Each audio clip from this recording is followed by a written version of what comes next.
Merci en tout cas. Donc, vous avez bien compris, en tout cas, c'est une initiative commune, FCRA, CNCR et donc l'EM, pour partager des retours d'expérience. Je tiens aussi à remercier Lucie Lefden de l'équipe FCRA qui a effectivement apporté son aide très concrète à la réalisation, à la conception du programme et de l'après-midi. Merci Lucie.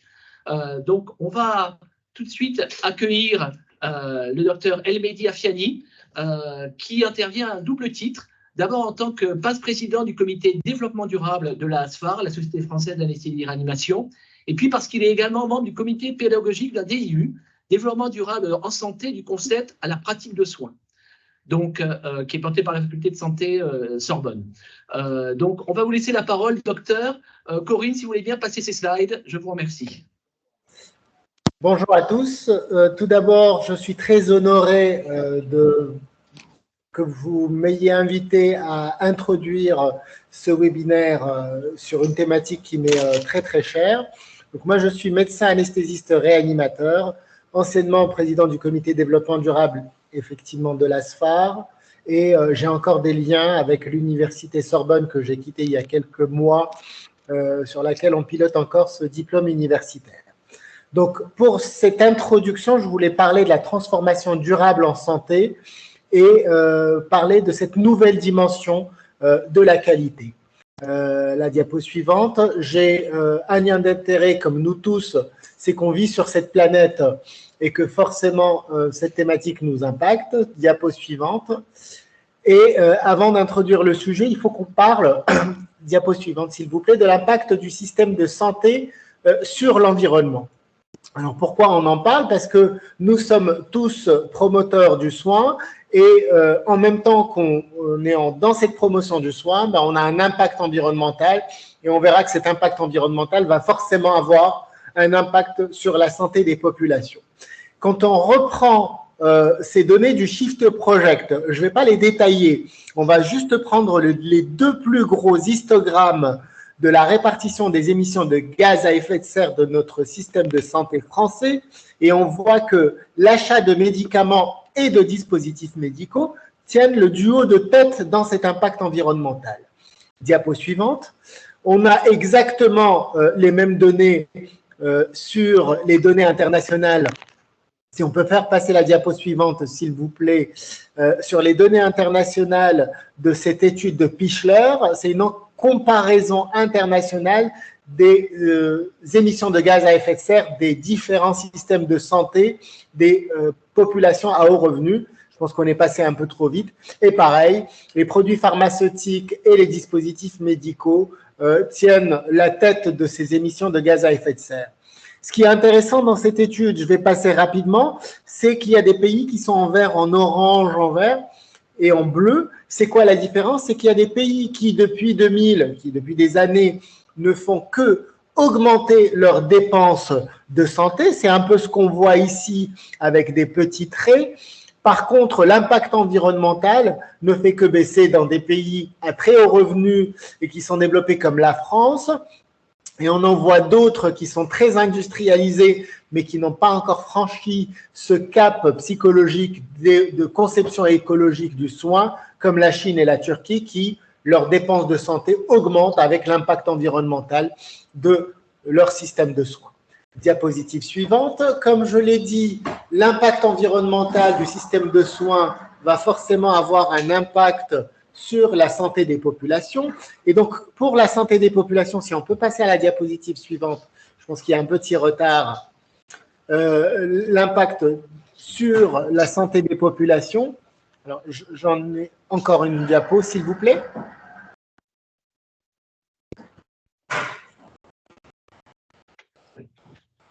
Alors, jusqu'à présent, l'ensemble des études qui s'intéressent à l'impact environnemental du système de santé étaient axées sur les émissions de gaz à effet de serre. On va reprendre ce camembert. Regardez, les gaz à effet de serre, non, vous êtes passé trop rapidement. Revenez une diapo avant, s'il vous plaît.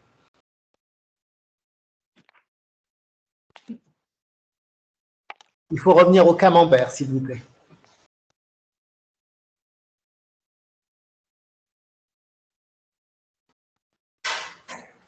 Sinon, je peux les faire passer encore. Voilà. Donc, sur le camembert, Les émissions de gaz à effet de serre, c'est uniquement une partie de l'impact environnemental. Ce n'est pas tout l'impact environnemental. Nous, on fait tous partie du système de soins.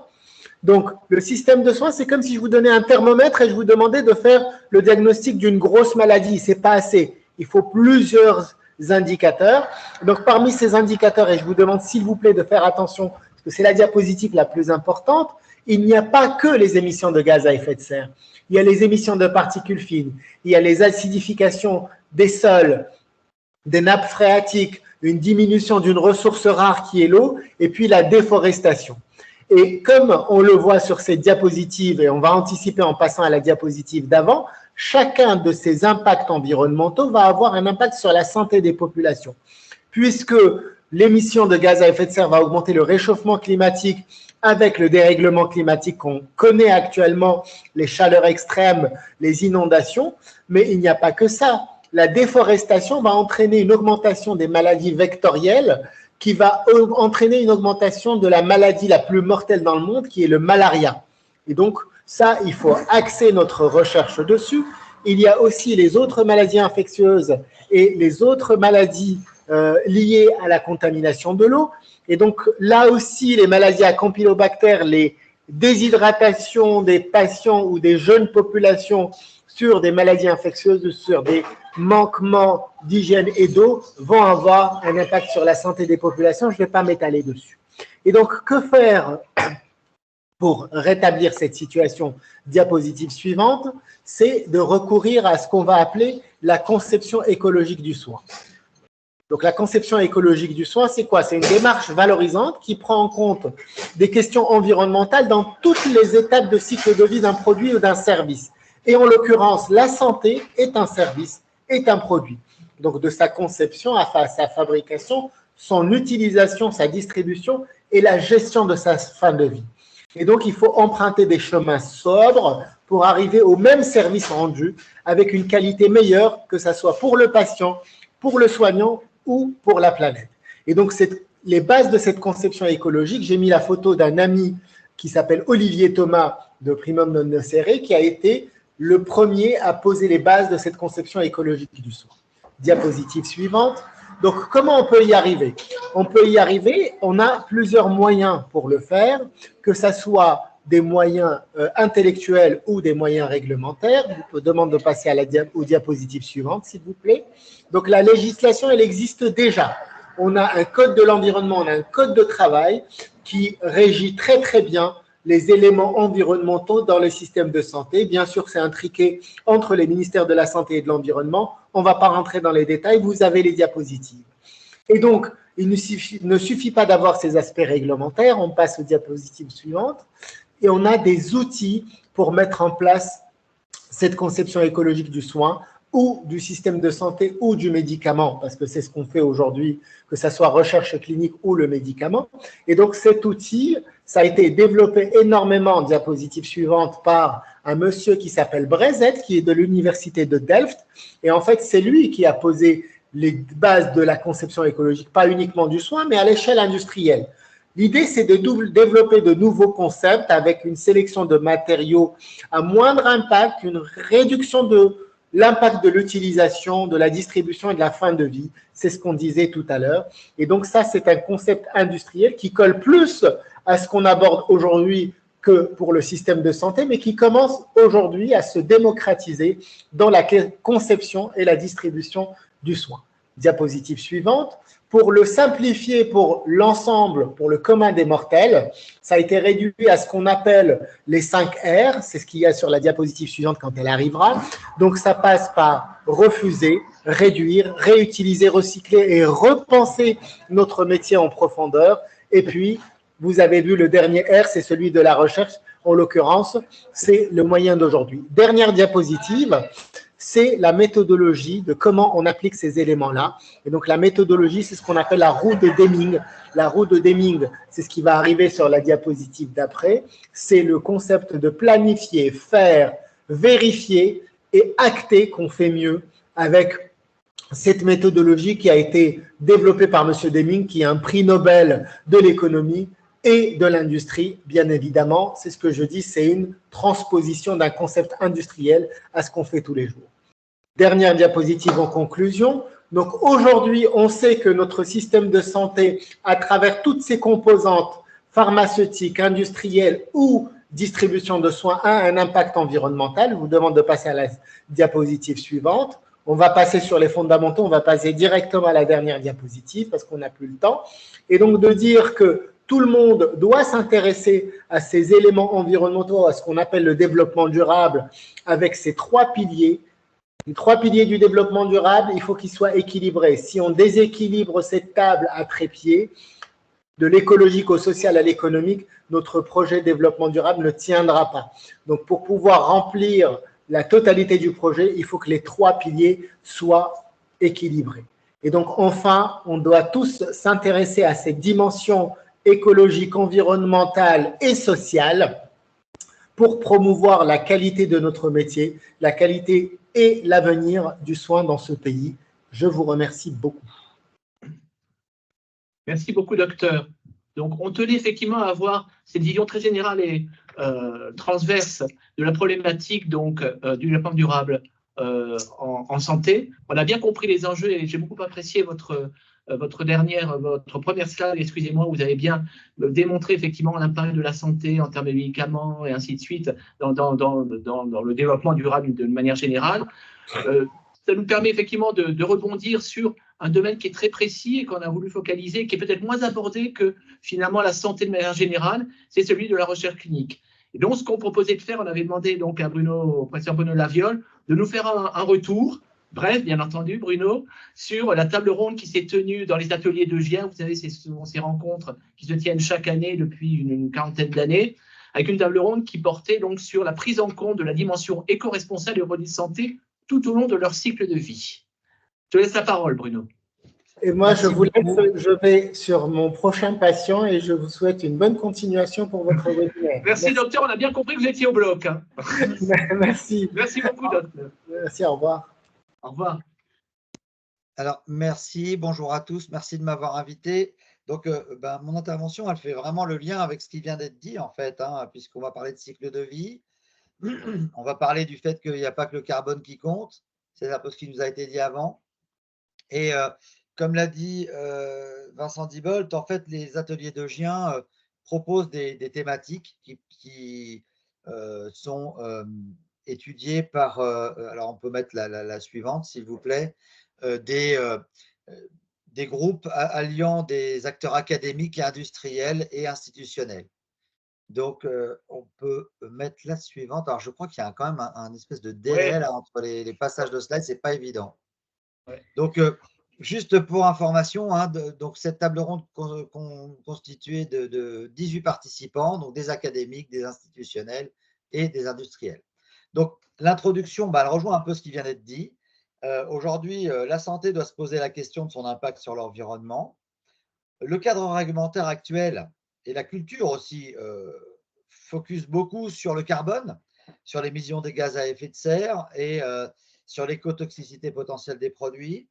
Et nous, on a voulu étudier un peu ça, peut-être en dépassant le cadre du carbone, mais surtout en regardant l'ensemble du cycle de vie, c'est-à-dire de la naissance à la mort d'un produit de santé. Alors, on a limité notre champ de réflexion, puisqu'on ne pouvait pas tout étudier, aux actions qui pouvaient limiter les impacts des produits de santé sur l'environnement, en ayant un regard particulier sur les médicaments et les dispositifs médicaux qui sont utilisés en établissement de soins ou en ville. La suivante, s'il vous plaît. Donc, l'objectif de cette table ronde, c'était de formuler des recommandations. Donc ça, c'est un peu pour vous montrer le cadre dans lequel on s'est placé pour notre réflexion. On a défini d'abord le cycle de vie des produits de santé, donc de la conception-production, la mise sur le marché et la distribution, la prescription et la distribution des produits, et enfin la fin de vie, le recyclage, la gestion des déchets. Et vous voyez que ce qui nous intéresse aujourd'hui, la partie recherche, eh bien, elle se situe tout au début de notre réflexion dans la partie conception. La suivante. Nous venons-en maintenant rapidement aux propositions. La première était d'introduire des critères environnementaux dans la recherche clinique, donc ce qui fait vraiment le lien avec ce qui va être dit après, en fléchant des financements. Donc le constat, c'était qu'il y avait les contraintes réglementaires qui encadrent les aspects environnementaux des travaux de recherche sont très faibles. Il y a peu de publications aujourd'hui qui sont sur le sujet et elles sont surtout centrées sur le carbone. Et donc, il faut inciter à renforcer la dimension environnementale dans les questions de recherche, mais également dans la conduite des travaux eux-mêmes. Et c'est ce qui sera détaillé un peu plus tard dans ce webinaire. La suivante. Le retard est dû à des problèmes de réseau, m'a dit Corinne Belval, hein, Bruno. Alors, on attend la suivante alors. Donc, la deuxième concerne l'incitation à introduire l'éco-conception dans la recherche et développement. Le constat, c'était qu'il y avait un cadre réglementaire du développement de la production qui était extrêmement contraint. On a des choses qui commencent à se voir dans le Environmental Risk Assessment pour l'évaluation des produits de santé en vue de l'obtention de l'AMM, mais dans ces cas-là, il n'y a rien d'obligatoire actuellement. Sur les dispositifs médicaux, il y a très peu de données environnementales, sinon sur des données de stabilité ou de toxicité qui sont nécessaires pour obtenir les marquages CE. Les autres réglementations, en fait, elles sont appliquées aux biens de consommation en général, mais elles ne sont pas spécifiques des produits de santé. Donc, ce qui est important aujourd'hui, à notre sens, c'est d'intégrer ces questions environnementales dès la conception. Et donc, on se disait que, par exemple, intégrer une dimension environnementale dans le crédit impôt recherche pourrait être une bonne méthode d'incitation et aussi de valoriser les demandes de modification d'AMM, par exemple, si on montre, au-delà de l'amélioration du service médical rendu, une amélioration environnementale. La suivante.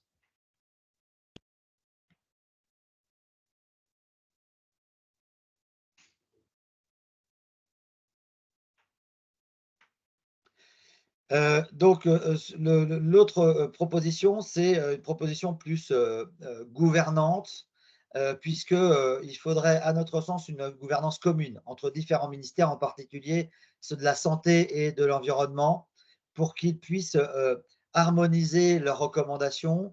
On a remarqué parfois qu'il y avait des contradictions, et donc il y a des réglementations très générales en matière d'environnement et d'autres très spécifiques en matière de sécurité sanitaire, mais il y a vraiment une nécessité de mettre en cohérence tout ça avec une gouvernance commune pour fournir des guidelines plus précis aux acteurs de la santé qui développent des produits. La suivante.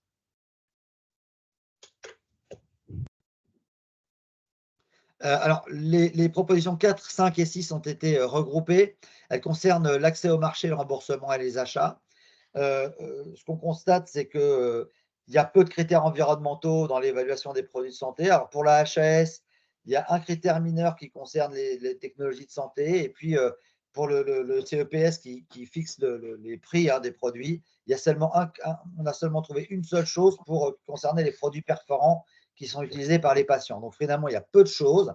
Et donc, c'est important maintenant, pour nos autorités de santé, de nous fournir des critères un peu harmonisés, qui soient diffusés largement et qui permettent entre autres, d'avoir un impact sur les achats hospitaliers et qui soient opposables, puisqu'aujourd'hui, il n'y a pas vraiment de critères opposables et différenciants. Donc, les propositions arrivent. Sur la suivante.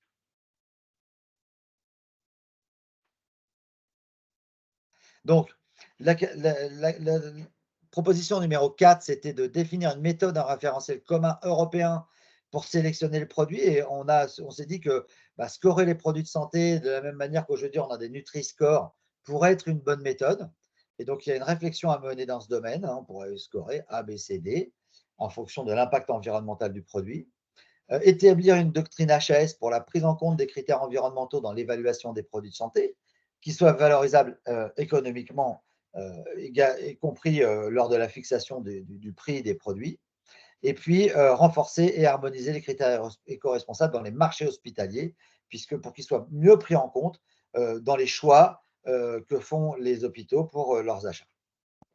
Ensuite, la proposition 7 concerne la favorisation de l'éco-responsabilité dans les soins, en ville et à l'hôpital. Et là, du coup, ça veut dire qu'il faut introduire des concepts d'éco-responsabilité dans la formation. Dans la formation des professionnels de santé, la formation initiale et continue, dans la formation des agents de la fonction publique hospitalière, mais également dans la formation des institutionnels. Donc là, on cite la NSM, la HAS, on peut citer d'autres institutions, et puis également les professionnels de ville qui sont les utilisateurs et les prescripteurs. Donc, comment se faire? Il faut se baser sur des référentiels de bon. Aujourd'hui, on se base sur des référentiels de bon usage pour prescrire des médicaments ou des dispositifs médicaux. Eh bien, il faudrait, à notre sens, ajouter ces critères environnementaux dans les référentiels de bon usage. Il faudrait aussi intégrer un critère d'éco-conception dans les parcours de soins. Vous savez qu'aujourd'hui, les établissements de santé sont évalués par la HAS avec une certification de leur activité et donc de la sécurité des soins, mais il n'y a pas de critère d'éco-conception, ou en tout cas d'impact environnemental dans le parcours de soins, et ce serait important de pouvoir intégrer cette dimension dans la certification HAS. Et enfin, optimiser l'organisation des commandes des pharmacies, donc que ce soit les pharmacies hospitalières ou les pharmacies d'officine, pour éviter le gaspillage et optimiser les livraisons, par exemple. La suivante.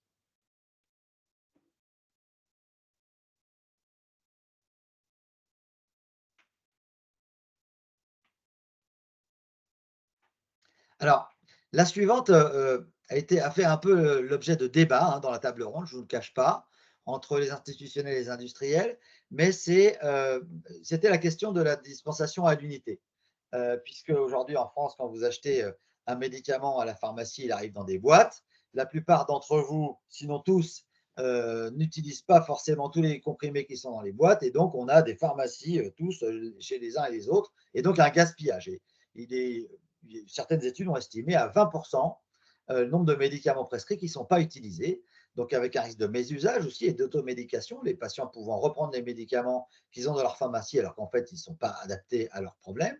Et puis les risques environnementaux liés aux déchets, puisque normalement on devrait les rapporter dans les pharmacies pour qu'ils soient détruits, mais c'est loin d'être systématique. Donc une réflexion doit être menée sur une adaptation des conditionnements et l'intérêt de la dispensation à l'unité, parce qu'encore faut-il montrer que si on met en place cela, ça aura un impact à la fois économique, mais aussi environnemental. La numéro 9, la suivante, s'il vous plaît.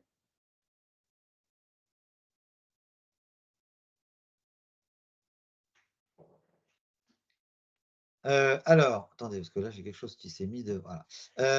La proposition 9, c'était de communiquer et partager la connaissance des filières de collecte des traitements des déchets. Alors, on est plutôt du coup sur la fin de vie des produits.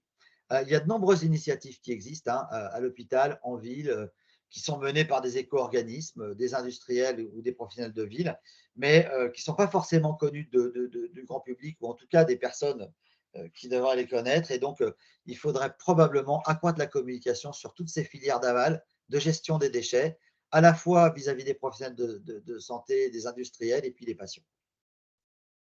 La suivante, s'il vous plaît, pour qu'on puisse terminer dans les temps. Je suis désolé, les pauses entre les slides ne sont pas de mon fait, Vincent. Je sais.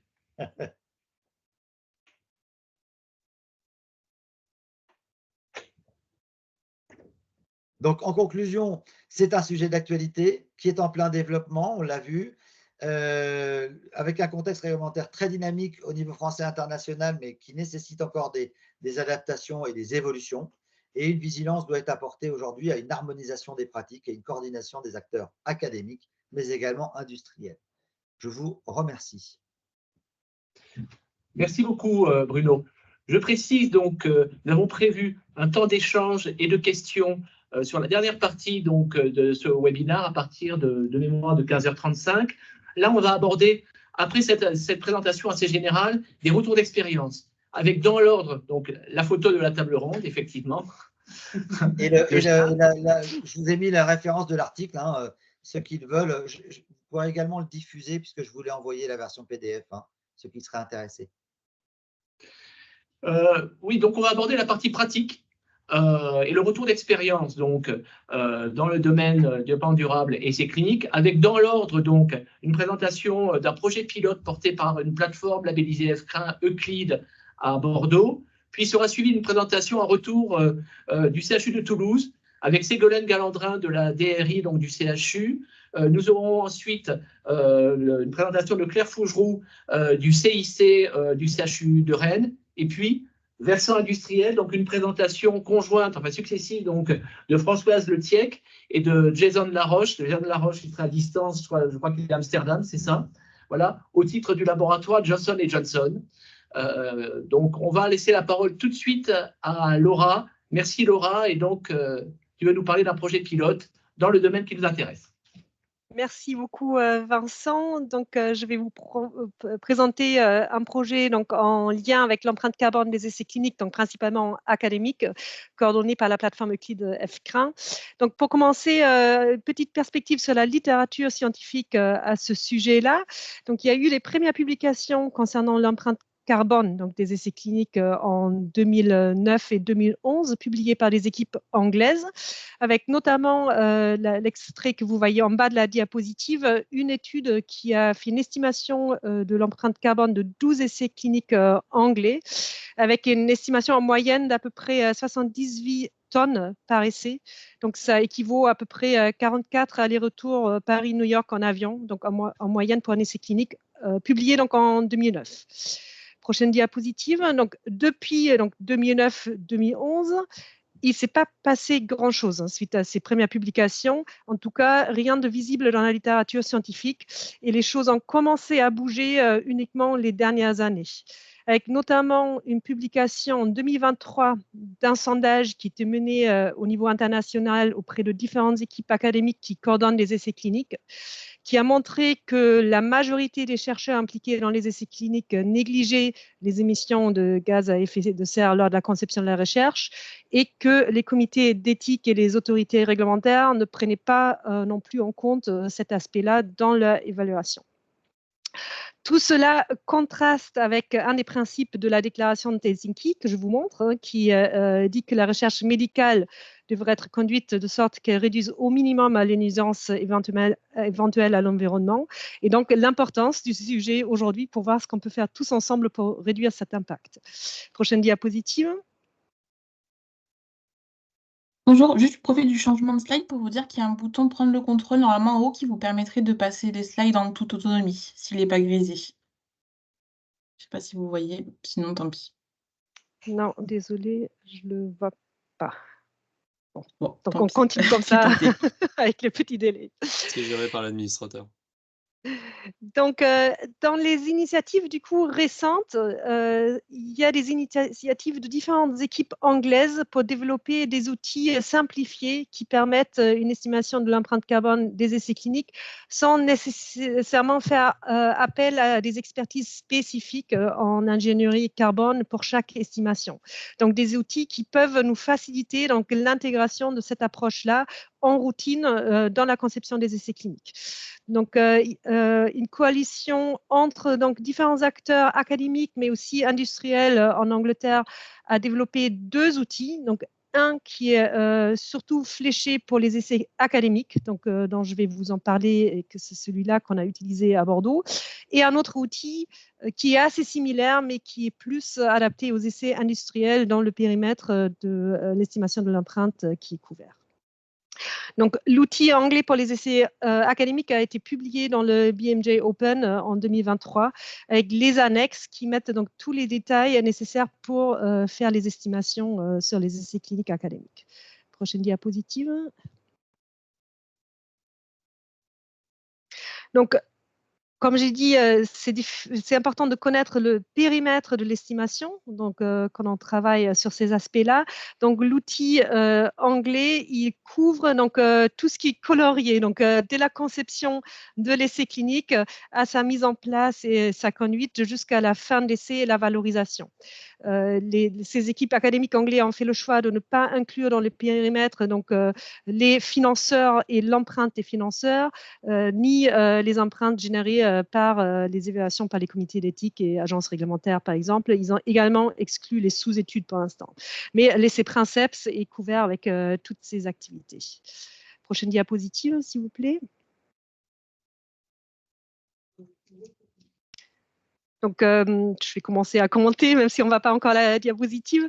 Donc, l'outil simplifié est développé en 10 modules qui couvrent donc les différents aspects d'activité dans un essai clinique que vous voyez affiché maintenant, donc de la mise en place de l'essai qui est le module numéro 1 jusqu'à la fin de l'essai, module numéro 10. Et donc, pour chacun de ces modules, on recueille les données d'activité, donc de façon très concrète, le nombre de voyages, le kilométrage, le moyen de transport utilisé, par exemple par les ARC moniteurs, mais aussi par les investigateurs qui se réunissent pour les réunions investigateurs, par exemple, les membres d'un comité indépendant.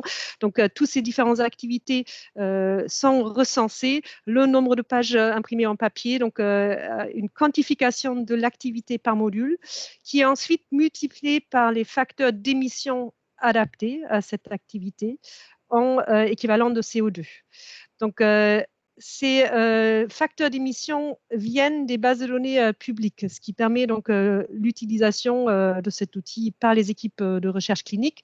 L'outil anglais développé donc au Royaume-Uni utilise des facteurs d'émission britanniques pour l'instant.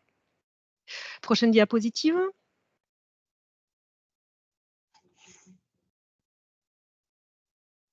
Donc, depuis cette première publication de l'outil, il a été appliqué à différents essais cliniques, donc toujours au Royaume-Uni pour l'instant. Donc, une publication qui est disponible en préprint avec du coup le bilan de carbone de 10 essais académiques différents.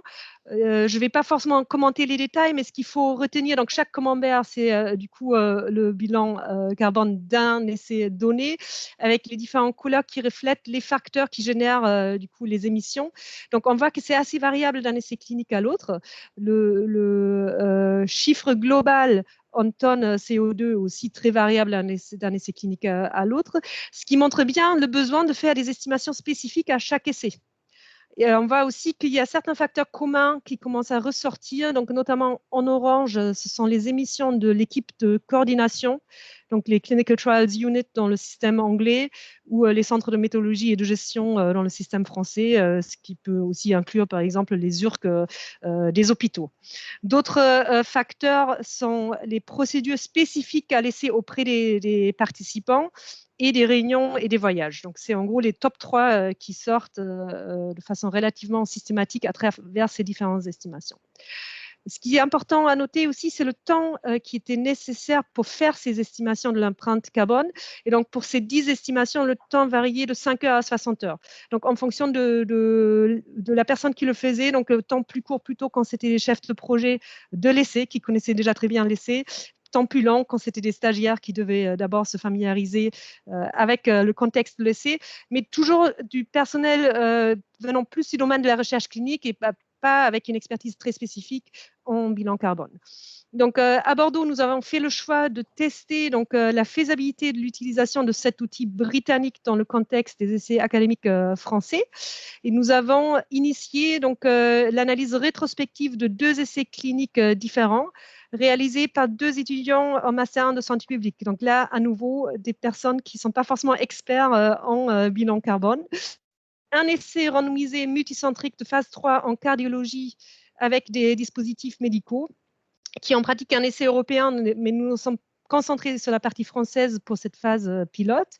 Le promoteur est le CHU de Bordeaux. Et un deuxième essai clinique de phase 1 en vaccinologie, donc avec escalade de doses dans différents sites en France et en Suisse promus par l'ANEAS MIE. Et donc, nous avons utilisé l'outil britannique dans sa version publiquement disponible, donc associé aux publications que je vous ai montrées. Hein, donc, dans les annexes, on peut récupérer l'outil dans sa version 0.5. Donc, c'est les travaux qui sont encore en cours, mais les résultats préliminaires montrent d'abord que l'utilisation de cet outil est faisable aussi dans notre contexte de la recherche clinique française. Donc, les données d'activité nécessaires pour l'estimation sont disponibles, en tout cas pour ces 2 essais cliniques qui étaient coordonnés par nos équipes. On était obligé de faire quelques approximations, principalement dues à la collecte rétrospective. Hein. Donc, l'utilisation de l'outil, idéalement, se fait en prospectif et pas en rétrospectif. Et les premiers calculs de bilan carbone qui sont en cours se font donc avec les facteurs d'émission anglais qui sont intégrés dans l'outil publié. Donc, une prochaine étape qui va être nécessaire, c'est l'adaptation de l'outil avec les facteurs d'émission français, idéalement provenant des bases de données publiques. Et donc, ça, c'est quelque chose que nous avons prévu dans les prochains mois pour mieux refléter le mix d'énergie, notamment utilisé en France par rapport au Royaume-Uni. Prochaine diapositive, s'il vous plaît. Donc, comment faire maintenant, une fois qu'on a des outils comme celui-là qui permettent de faire une estimation de l'empreinte carbone, même prospective, donc quand on fait la conception des essais cliniques, comment peut-on agir pour réduire cette empreinte? Donc, d'abord, un sujet qui reste important, c'est la qualité générale des études en recherche biomédicale qui sont menées. Donc, un sujet qui était pointé déjà il y a 20 ans dans le British Medical Journal et ensuite poursuivi dans une série du Lancet en 2014. Et donc, la valeur d'information apportée par les différents essais cliniques pour éviter du gaspillage, donc avec des études de mauvaise qualité. Et donc là, c'est un travail continu, je pense, de tous les acteurs des essais cliniques de viser à chaque fois la plus grande qualité possible pour ces projets de recherche. En l'absence de recommandations françaises spécifiques à ce sujet d'empreinte carbone des essais cliniques, j'avais mis donc sur la diapositive qu'on ne voit plus des recommandations anglaises qui sont assez spécifiques en termes de méthodologie d'essais cliniques à adopter pour réduire l'empreinte et donc que je vous incite à consulter, qui peuvent bien aider lors de la conception de l'essai. Donc, aujourd'hui, je pense que nous avons donc des outils simplifiés dans l'utilisation, en tout cas, semble faisable pour les essais cliniques académiques. Et donc, la perspective serait d'intégrer donc, ces outils pour estimer l'empreinte carbone prévisionnelle pendant la conception de l'essai. Pendant la conception, parce que c'est le moment où on peut encore agir, changer le schéma, simplifier, modifier certains aspects opérationnels avant que l'essai débute dans un objectif de réduire l'empreinte. Ensuite, il faudrait estimer l'empreinte carbone finale d'un essai clinique aussi et donc l'inclure comme un des résultats de l'essai pour mettre en perspective donc, cette empreinte prévisionnelle de la conception avec l'empreinte définitive et donc informer aussi les choix à faire pour les futurs essais. Et donc tout cela dans les principes de science ouverte, partager le plus possible les données et les résultats entre les différents acteurs et équipes. Prochaine diapositive. Donc, dans les chiffres publiés par les équipes anglaises, on voit qu'un des facteurs importants de l'empreinte, c'est les émissions générées par les équipes de coordination. Donc, ceux qui ont la délégation des promoteurs de coordonner l'essai dans son ensemble. Donc, pour réduire ces émissions-là au niveau d'une équipe, il y a des outils développés en France par le collectif Labo 1.5, donc pour réduire l'impact des équipes de recherche. Et donc, nous avons prévu à Bordeaux de tester si cet outil-là, développé pour tout type de labo de recherche, peut aussi être utile pour l'estimation de l'empreinte d'un centre de méthodologie et de gestion pour les essais académiques. Et avec ça, je vous remercie de votre attention. Merci et beaucoup, de l'invitation Laura. pour cette présentation. Merci surtout donc, de ton intervention. Donc, intéressant effectivement par rapport au retour de littérature. On voit qu'il y a déjà un certain nombre, une quinzaine d'années effectivement, de recul sur l'intérêt porté à des initiatives et l'impact sur la recherche clinique. Effectivement, la démarche et l'introduction, finalement, il y avait beaucoup de choses qui venaient de Grande-Bretagne, l'introduction en France, et l'expérience que vous avez faite et les recommandations nous semblent très intéressantes. On va voir, si vous voulez bien, l'expérience du CHU de Toulouse. Donc, la démarche recherche éco-responsable. Merci encore une fois à Laura et on laisse la parole à Ségolène Galandrin. Bonjour Ségolène. Bonjour à tous. Merci beaucoup et merci pour en effet cette très chouette présentation avant et merci à Efcrin du coup de nous permettre au CHU de Toulouse de montrer ce qu'on essaye de mettre en place au niveau de la direction de la recherche du CHU de Toulouse. Donc juste rapidement un contexte, hein, vous aurez tous compris que on est dans un contexte de réchauffement climatique avec de nombreux problèmes environnementaux, donc au-delà en effet du CO2 et la recherche clinique, on le sait tous quand même depuis de très nombreuses années, il y a de nombreux essais cliniques qui se préoccupent de l'impact des problèmes environnementaux sur la santé. Donc ça, c'est des sujets que la recherche clinique prend en charge depuis de nombreuses années. Cependant, donc juste diapositive suivante. l'effet inverse, c'est-à-dire le domaine de la santé, nous, nos activités de santé en matière de soins, de parcours de soins, de dispositifs médicaux, médicaments, et nous, finalement, au niveau de la recherche clinique, quel est l'impact que nous, on a en tant qu'acteurs de ce domaine sur l'empreinte carbone, mais aussi sur les différents polluants environnementaux. Donc ça, c'est un sujet, on va dire, qui est un petit peu plus nouveau au niveau de la recherche clinique. Et donc, pour revenir toujours au contexte, en effet, depuis quand même pas mal d'années, comme le disait Laura juste avant, on voit dans les appels à projets pour lesquels on soumet, on voit certaines clauses, et notamment avec les projets causant un préjudice important du point de vue de l'environnement seront exclus.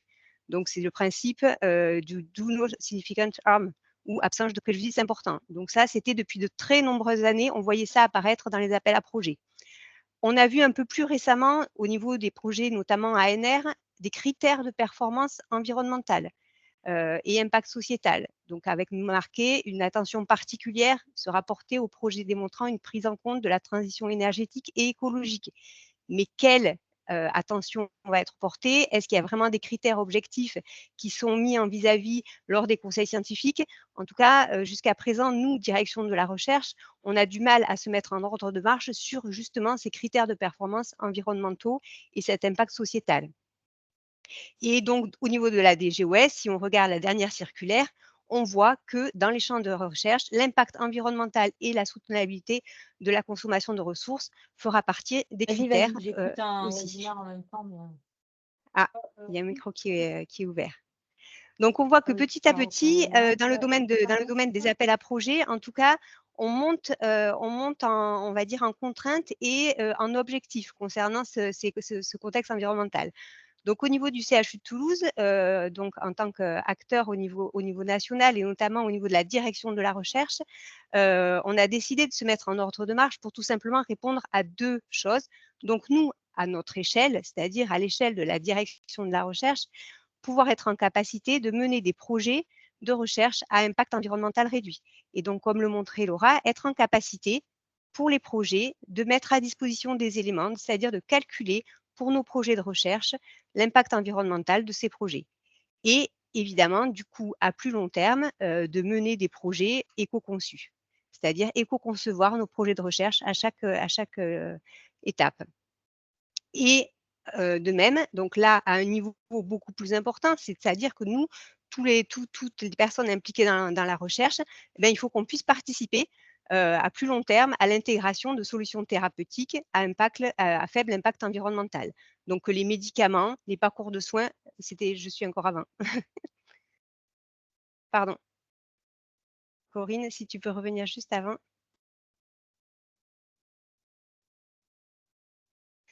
Donc, de pouvoir être en capacité de mettre sur le marché, donc de développer, de faire de la recherche autour de solutions thérapeutiques à faible impact environnemental. Donc, que ce soit, comme je disais, pour les médicaments, pour des dispositifs médicaux ou des parcours de soins. Donc là, c'est vraiment se mettre en ordre de marche pour mener des études, finalement, médico-environnementales, être capable de calculer cet impact environnemental des solutions testées. Là, je ne parle plus du projet de recherche en soi, mais juste de la solution testée, de manière à ce que sur le marché, de manière à ce qu'on puisse éclairer les décideurs publics dans leur choix en matière de financement du système de soins, des recommandations de bonnes pratiques et des enjeux de santé. Donc, c'est-à-dire mettre sur le marché des solutions thérapeutiques à impact environnemental plus faible. Donc là, je veux bien, par contre, Corinne, que tu changes.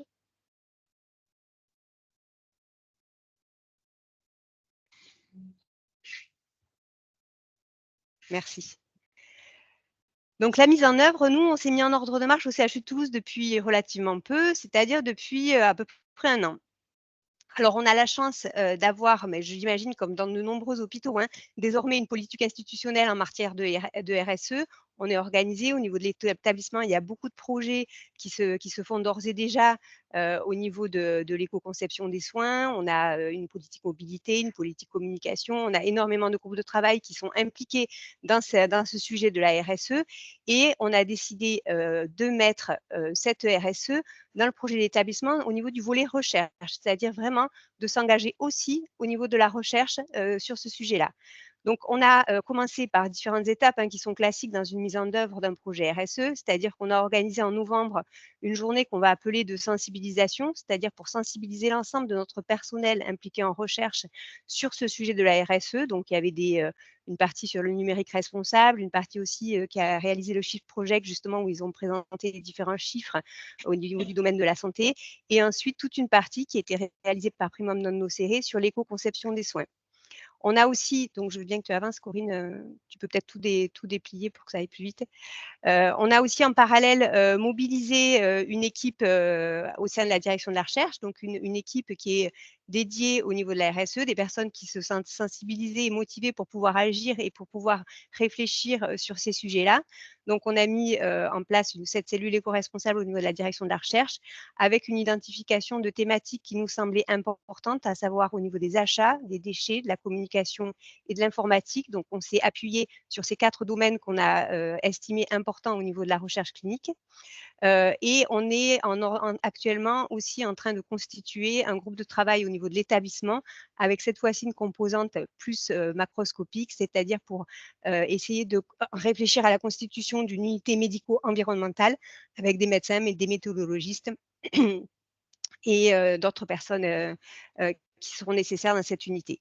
En parallèle, on continue aussi de former des personnes. Donc, il y a eu formation d'une vingtaine de personnes au numérique responsable, puisque le numérique prend actuellement de plus en plus d'ampleur dans l'ensemble de nos projets. Donc, afin de pouvoir, dès le départ d'un projet, avoir les bons résultats au niveau du numérique. Donc, il y a 20 personnes qui ont été formées et on est actuellement une petite dizaine côté juste direction de la recherche à être certifiés numérique responsable. Et enfin, on commence de manière plus concrète à faire ce que fait finalement Laura au niveau de la plateforme CLID, c'est-à-dire on va essayer de commencer à faire des analyses tout simplement pour pouvoir objectiver l'impact environnemental des projets de recherche.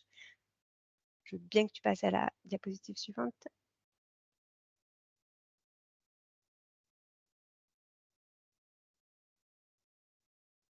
Merci. Donc, en effet, comme on a vraiment une absolue nécessité d'objectiver ces impacts environnementaux et pour justement objectiver, il est nécessaire de pouvoir faire une analyse de cycle de vie sur les projets de recherche qu'on a actuellement en charge. Et on a décidé de la même manière de faire une analyse rétrospective sur un projet qu'on a en cours, qui est en train de se finir. Donc, on a décidé, donc en effet, comme le disait, on peut avoir, tous les projets sont différents, tous les projets forcément, nécessairement vont avoir un impact environnemental qui va être différent en fonction du projet, si c'est multicentrique, monocentrique, si ça fait appel à un dispositif médical, un parcours patient, un achat de médicaments. Donc, nécessairement, ça sera différent, mais on a décidé pour pouvoir justement en même temps sensibiliser, mais nous aussi avoir une étude pilote au sein de la direction de la recherche, de choisir un projet un petit peu typique, c'est-à-dire un projet qui a été financé par le PHRC national, donc par la DGOS, qui est un projet de comparaison de 2 stratégies médicamenteuses et qui s'effectue dans 18 centres avec 128 patients et une randomisation. Et donc, ce projet-là, on a dernièrement eu le financement de la part de l'ANFH pour pouvoir travailler avec Primum Non Nocere sur cette analyse de cycle de vie. Donc, l'analyse de cycle de vie, on doit regarder dans quel périmètre, mais normalement, on va aller du coup de la veille jusqu'à la valorisation. Donc, toutes les étapes du projet vont être analysées au niveau de leur impact. Alors, non seulement impact environnemental au niveau carbone, mais pas seulement. On va essayer aussi d'analyser d'autres polluants ou d'autres, par exemple, l'impact en eau, l'impact sur d'autres effets. Donc, c'est cette analyse de cycle de vie qu'on va réaliser sur ces différentes étapes avec l'objectif, côté direction de la recherche, de sensibiliser l'ensemble des acteurs du projet sur ces impacts, de les impliquer, de commencer à les impliquer pour que nous, on puisse aussi se mettre en ordre de marche pour avoir les différents indicateurs, les différentes données qui nous permettront ensuite de pouvoir travailler sur ces projets et sur ces analyses de cycle de vie pour les autres projets, et donc finalement de pouvoir éco-concevoir les projets de recherche. On a aussi l'intention de travailler avec un industriel pour justement pouvoir avoir ce versant et ces contraintes. Parce que là, du coup, on aura uniquement les contraintes institutionnelles. C'est un projet PHRC où il y a uniquement des partenaires du coup académiques. Mais il serait aussi très intéressant de pouvoir travailler sur un projet industriel. Donc, on a une collaboration qu'on essaye d'avoir en cours avec un industriel, justement sur un projet pour pouvoir faire ce travail d'analyse de cycle de vie avec les contraintes d'un partenaire industriel. Je viens à la diapositive suivante.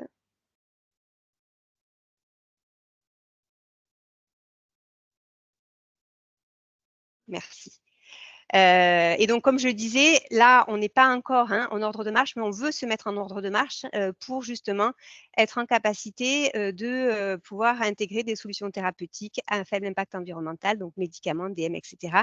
Donc, on est, comme je le disais, en train d'essayer de réfléchir à la création d'une unité médico-environnementale pour pouvoir travailler sur ces impacts des produits, des solutions thérapeutiques. Et on a aussi en parallèle, donc là je l'ai mentionné, un projet de recherche en cours qui est porté par le docteur Valentin Hulien dans le service de pneumologie.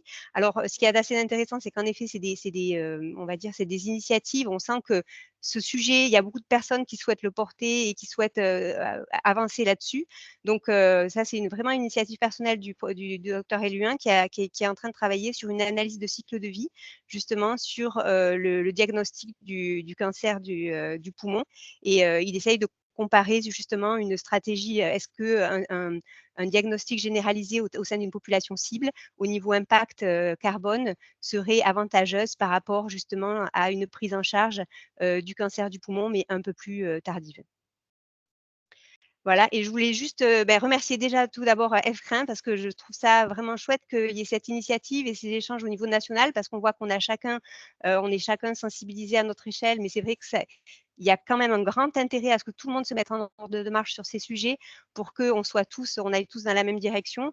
Je remercie le professeur Olivier Hérez, notre ancien directeur, qui lui a impulsé cette démarche au sein de la direction de la recherche. Le comité opérationnel du CHU de Toulouse, donc il y a un groupe de travail recherche dont je fais partie du groupe opérationnel du CHU de Toulouse. Et puis surtout, toutes les personnes à la direction de la recherche qui s'impliquent sur ce sujet. Donc on est assez nombreux et c'est vrai que comme on ne peut pas dire non plus que les moyens soient énormes sur ce sujet, mais la dynamique et la volonté de tous fait qu'on arrive à faire des choses. Donc merci.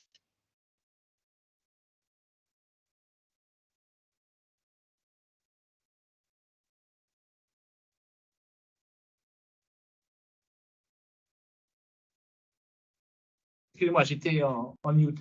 Donc, je remerciais Ségolène et pour la dynamique effectivement très importante qu'on sent au sein de la DRI. Alors, vous êtes au début de votre démarche et je trouvais que la démarche, excusez-moi, l'analyse de cycle de vie, l'ACV me semblait une notion très intéressante. Donc, on change de région, on passe donc de l'Occitanie à la Bretagne avec une démarche qui est portée par, cette fois-ci, non pas par une DRI, mais par une structure opérationnelle de recherche, donc le CIC de Rennes. Et je laisse la parole à Claire Fougeroux. Merci Claire. Merci Vincent de me donner la possibilité de présenter ce projet. Alors en effet, je vais vous présenter ce qu'on a mis en place au CIC et au CHU de Rennes, en collaboration avec la DRI, je dois aussi le dire. Alors pourquoi s'intéresser à l'impact carbone du secteur de la santé? Ça, je crois que ça a déjà été montré dans les présentations précédentes et je ne vais pas en rajouter une couche, je crois qu'on en est tous convaincus aujourd'hui. Diapositive suivante, s'il vous plaît. Pourquoi s'intéresser à l'impact carbone de la recherche clinique? Ça pouvait être une question également, parce que la recherche clinique fait partie du secteur de la santé, mais pourquoi il me paraît plus important encore de se poser la question? Parce que la recherche clinique, à mon sens, elle représente un levier indispensable dans la réponse aux crises qui ne vont pas manquer d'émerger dans les prochaines années. On a vu avec le Covid. Ça, c'est un premier point. Et d'autre part, elle peut contribuer à la décarbonation. On l'a vu avec les objectifs du CHU de Toulouse. D'abord en garantissant que seules des interventions sûres et efficaces sont utilisées et éviter du coup du gâchis en favorisant la pertinence et la sobriété des soins. Et puis, elle permet d'évaluer par elle-même l'éco-responsabilité des soins. Et donc, dans ce contexte où on a des contraintes environnementales et des contraintes au niveau du système de santé, il faut qu'on puisse garantir la poursuite de l'activité de recherche clinique dans ces contextes contraints. Diapositive suivante, s'il vous plaît. Alors, on a démarré notre démarche de CIC qui se met au vert il y a peu aussi, il y a 2 ans. Diapositive suivante. Par le prisme de la démarche qualité. Le CIC de Rennes est certifié ISO 9001 depuis plusieurs années et il nous a semblé qu'intégrer cette démarche et ces objectifs dans le système de management de la qualité permettrait d'utiliser les outils dont on a parlé tout à l'heure, la roue de l'amélioration continue, qui permettait de mettre en place des actions, les évaluer et en remettre en place. Et donc, le développement durable et la décarbonation ont été intégrés au niveau des processus de pilotage et stratégique du CIC. Suivante, s'il vous plaît. Et donc, on a mis en place dans ce cadre-là un certain nombre d'actions dans notre plan d'action et qu'on va voir en partie par la suite. Diapositive suivante, s'il vous plaît. La première action notamment a été de sensibiliser les personnels du CIC, mais élargi à l'ensemble des personnes qui s'intéressaient ou à la question de la recherche clinique ou à la question du développement durable. Et on a fait un premier séminaire autour du rapport du Shift Project à l'époque, c'était fin septembre 2022. Par la suite, une action autour de l'empreinte numérique avec un calcul de l'impact carbone de nos boîtes mail qui ne manquent jamais de se remplir. Ça passe également par la formation. J'ai effectué une formation pour réaliser une empreinte carbone et puis de la communication comme on peut faire aujourd'hui. Et je pense que plus il y en aura, plus on pourra embarquer de monde. Diapositive suivante. Je voulais également souligner la collaboration et puis ce webinaire montre bien que c'est essentiel de communiquer, de collaborer et de travailler en réseau. Il y a beaucoup de démarches qui sont faites par des institutions, les CHU bien sûr, les universités, l'INSERM, le CNRS et des groupes de travail qui avancent sur ces questions-là. Et je trouve il me semble que c'est vraiment important de s'intégrer dans ces groupes de travail pour finalement travailler au niveau national et faire avancer les choses un peu plus vite. Diapositive suivante, s'il vous plaît. Et finalement, comme on est dans un service de recherche, on a voulu mener parallèlement à ces actions un projet de recherche autour de l'impact environnemental afin d'atteindre des pratiques environnementalement soutenables dans la recherche clinique. Et la question qu'on s'est posée, c'est comment réduire l'impact environnemental de la recherche clinique en France, recherche clinique académique en ce qui nous concerne, pour assurer sa pérennité dans l'avenir de plus en plus contraint qu'on va connaître, en tenant compte d'enjeux sociaux ou sociétaux et organisationnels. Et les deux objectifs, sous-objectifs, ou les deux étapes, c'était mesurer l'impact environnemental actuel de la recherche clinique, et notamment une RIPH1 type, et dans un deuxième temps, définir des principes d'éco-socio-conception d'une recherche clinique. Diapositive suivante, s'il vous plaît. Et donc, on a mené une étude pilote l'année dernière, donc en 2023, avec l'aide d'un cabinet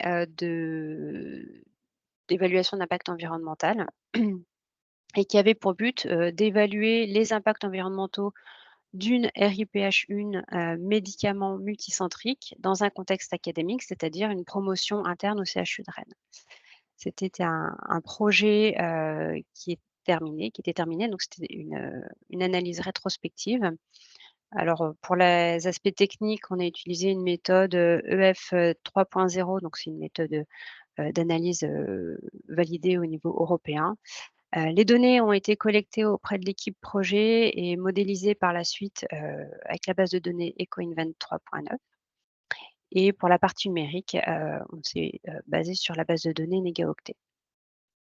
Concernant l'étude clinique, c'était une UREPH1, l'étude sucre promue par le CHU de Rennes et qui portait sur un essai randomisé contre placebo en double aveugle qui avait inclus 202 patients dans 18 centres en France. Donc ça ressemble beaucoup à l'étude choisie au CHU de Toulouse.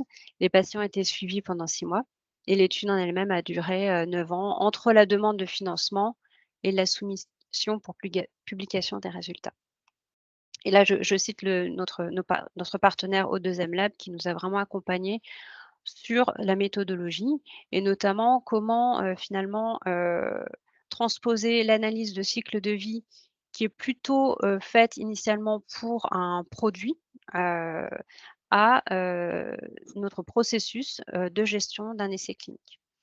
Et donc, on a transposé cette analyse de cycle de vie pour pouvoir, à partir de donc, la production des ressources jusqu'à la fin de vie recyclage, avec dans l'esprit derrière de pouvoir intégrer ces données-là dans une éco-conception, c'est-à-dire intégrer les paramètres environnementaux dans la conception d'un produit. Donc, même démarche qui a été précisée par Ségolène. Diapositive suivante, s'il vous plaît. L'analyse de cycle de vie porte, comme ça a été précisé, pas uniquement sur le changement climatique ou émissions de gaz à effet de serre, mais également 15 autres indicateurs, parfois regroupés, donc là on en lit 14, et qui sont regroupés avec pondération dans un score unique qu'on va pouvoir voir juste après. Diapositive suivante.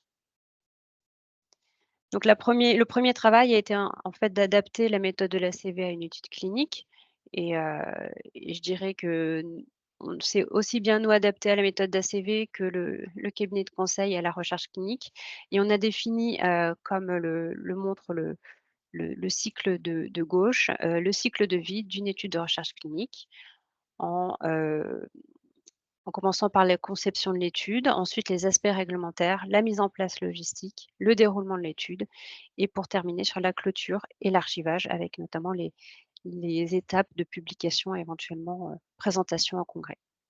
Le type de données recueillies étaient des données d'activité, beaucoup pour les personnels de recherche, d'échange de données pour la partie numérique qu'on supposait importante, les transports bien sûr, transport des personnels de recherche mais également des patients pour les consultations, la production du médicament du placebo, puisqu'il y en avait dans cette étude, les consultations et actes liés à la recherche, et donc apportés par la recherche en plus du soin, et les déchets, essentiellement les déchets de l'activité du centre de méthodologie et de gestion.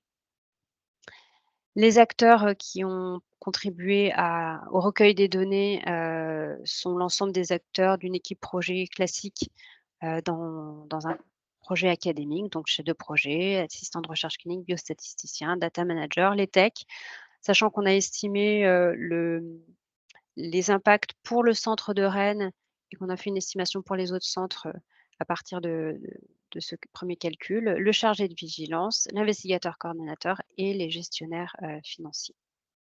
Diapositive suivante.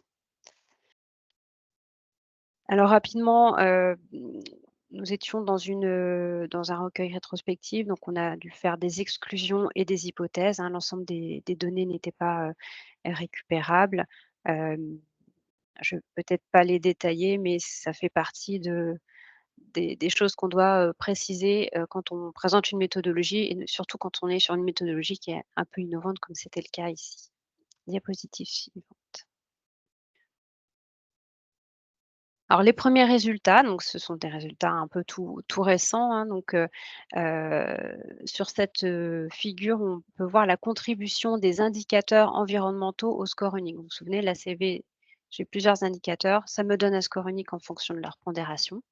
Et donc on voit ici que l'impact majeur est lié à l'indicateur de changement climatique, donc qui est en kilos de CO2 équivalent et qui ici pour l'intégralité de l'étude est estimé à 31,5 tonnes d'équivalent CO2, donc ce qui correspond à peu près au chiffre que nous a montré Laura tout à l'heure sur les études britanniques. Suivant s'il vous plaît. On a également en termes d'indicateurs majeurs l'épuisement des ressources fossiles, l'épuisement des ressources minérales, si vous pouvez passer la diapo, voilà, et l'émission de particules fines. Donc là, on était sur les 4 indicateurs majeurs, on va dire, pour notre étude. Alors, si on va sur la… Merci. Si on va sur la répartition de la contribution des différentes étapes de la recherche, donc on se rappelle du cycle de la recherche, eh bien, c'est essentiellement le déroulement, la phase de déroulement de l'étude. Donc, pour être plus précis, c'est du début des inclusions jusqu'au gel de la base qui contribue le plus aux impacts environnementaux, et ceci, quel que soit l'indicateur étudié. Et là, j'ai juste repris les 4 indicateurs les plus importants de la diapo précédente. Donc, diapo suivante, s'il vous plaît. Et si on focus encore plus sur finalement l'impact du déroulement de la recherche et sur uniquement l'indicateur de changement climatique, donc sur les émissions de gaz à effet de serre, et ben on voit, alors sans trop de surprise quand même, il faut l'avouer, que ce sont les trajets des patients et les déplacements de l'équipe projet pour le monitoring qui sont très largement majoritaires dans l'impact environnemental de la gestion de l'étude, de cette étude sucre en tout cas. Alors, quelques conclusions à 2 niveaux. D'abord, à notre connaissance, c'était la première ACV d'un essai clinique, ACV complète. Il y a déjà eu des bilans carbone et il y aura d'autres belles ACV qui arrivent. Mais c'était important d'évaluer l'impact environnemental de la réalisation d'un essai clinique et de montrer que finalement, le choix du bilan carbone comme porte d'entrée pour cette évaluation était pertinent, était justifié. Il est, dans le cadre de cette étude, cet impact carbone équivalent à celui d'environ 3 Français pendant un an. On dit en moyenne que c'est 10 tonnes de carbone par Français pendant un an. Et il rejoint ceux qui ont été décrits dans la littérature, comme montré par Laura tout à l'heure.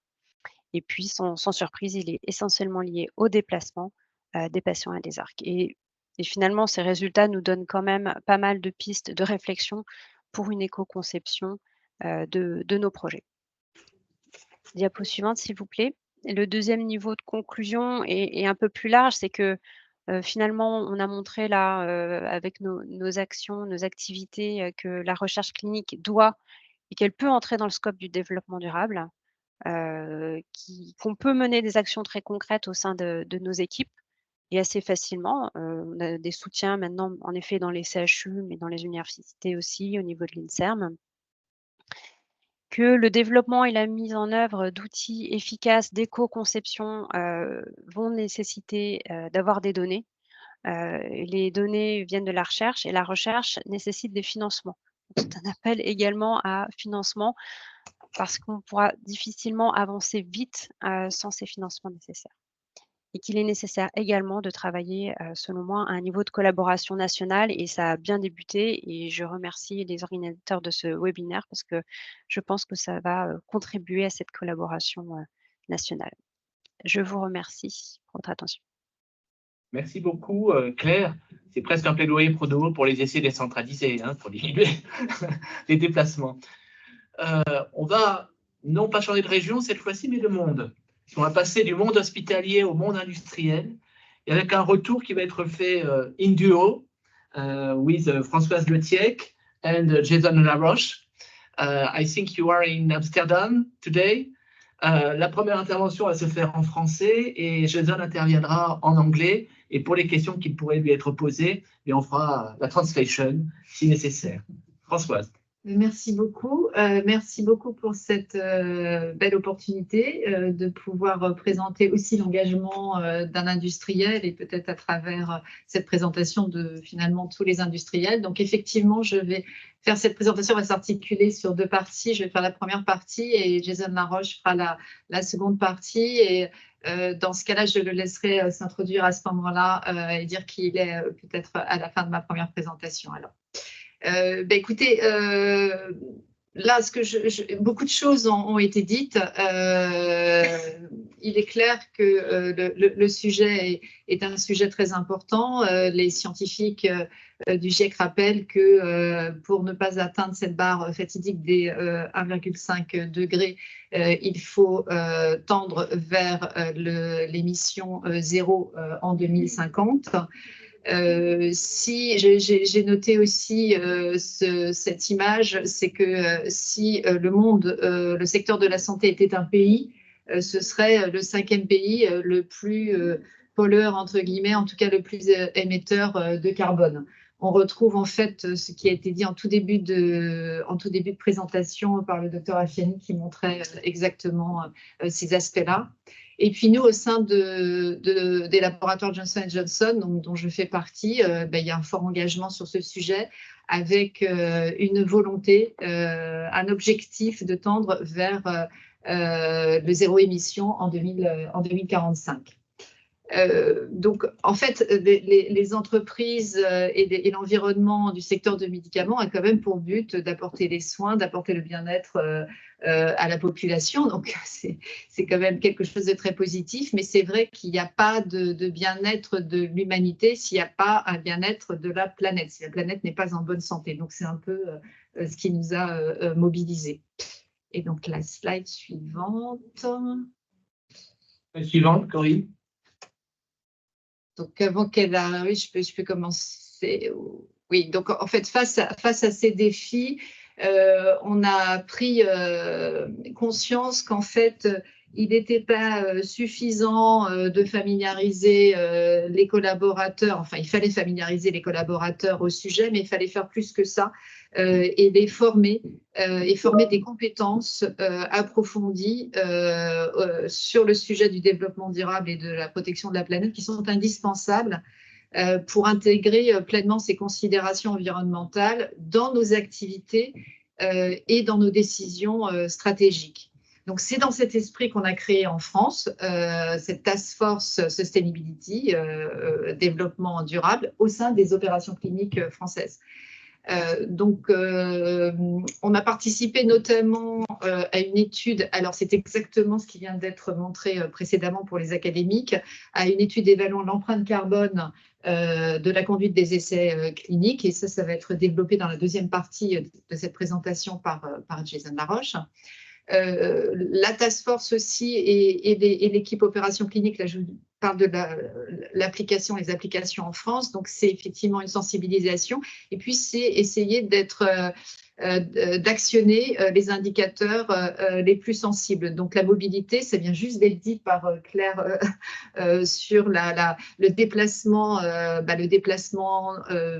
pas seulement des patients, mais aussi le déplacement de nos moniteurs. Donc en fait, il y a une volonté d'une promotion des mobilités douces, les déplacements de moins de 3 heures doivent se faire en train, etc. L'approvisionnement vers les centres investigateurs, optimiser les flux logistiques pour diminuer l'empreinte carbone, la destruction des produits d'investigation sur site également, afin d'éviter les retours vers des centralisateurs. Un effort, on travaille sur la dématérialisation aussi des documents d'études, donc ça en étroite collaboration avec les hôpitaux, donc avec nos collaborateurs qui viennent juste de s'exprimer et qui ont des stratégies fortes de développement durable aussi sur ces sujets-là. Donc, essayer de mettre en place des projets pour dématérialiser tous les classeurs investigateurs, etc. Et puis, formation bien sûr de tous les collaborateurs. Donc, notre filiale forme maintenant tous les collaborateurs et nous, les opérations cliniques s'y sont greffées sur la fresque du climat. Donc, la fresque du climat, c'est vraiment un engagement à long terme. Ça permet de comprendre les enjeux du changement climatique, les liens de causalité sur la fresque du climat. Et donc, c'est une formation qui est dédiée aussi à tous les nouveaux arrivants, donc pour maintenir cette sensibilisation. Donc, la slide suivante, s'il vous plaît. Alors, ce qui est important aussi pour nous, opération clinique, encore une fois, je vous donne l'image dans une filiale ou dans le pays, en France, on a un membre de notre équipe opération clinique qui est membre du comité responsabilité sociétale d'entreprise au sein de l'entreprise France. Donc, c'est important aussi pour porter la voix de la R&D, de la recherche clinique. La loi, le Grenelle 2, de toute façon, nous enjoint à un bilan carbone régulier tous les ans, donc qui est fait. Je voudrais dire que le LEM apporte beaucoup de support aussi sur l'engagement de décarbonation au sein des entreprises, nous aide pour trouver aussi des plateformes qui peuvent être utilisées pour faire ce travail, ce bilan carbone, qui est la première étape de décarbonation. Et le résultat, alors l'importance aussi, c'est la volonté aussi, grâce au LEM, de partage des bonnes pratiques. Il y a un enjeu de mutualisation aussi au sein des hôpitaux pour pouvoir, tous les industriels, pouvoir parler un peu de façon commune et agir de façon commune sur ces enjeux de décarbonation. Et donc, le résultat du bilan carbone, bah, c'est ce qui a été, on a la même chose que ce qui a été présenté précédemment, c'est que 80% des émissions sont liées aux achats de biens et services. Donc, c'est exactement ce qui a été montré avant. Donc, c'est notre résultat, Janssen, pas Johnson & Johnson France, mais c'est le même résultat pour les autres industriels. Et puis, à droite, on voit que en décarbonant la santé, on peut répondre à 5 des 17 grands objectifs des Nations Unies sur le bien-être et sur la protection de l'environnement et d'autres. Donc, c'est quelque chose d'important. Je vais peut-être passer à la slide suivante. Oups, voilà.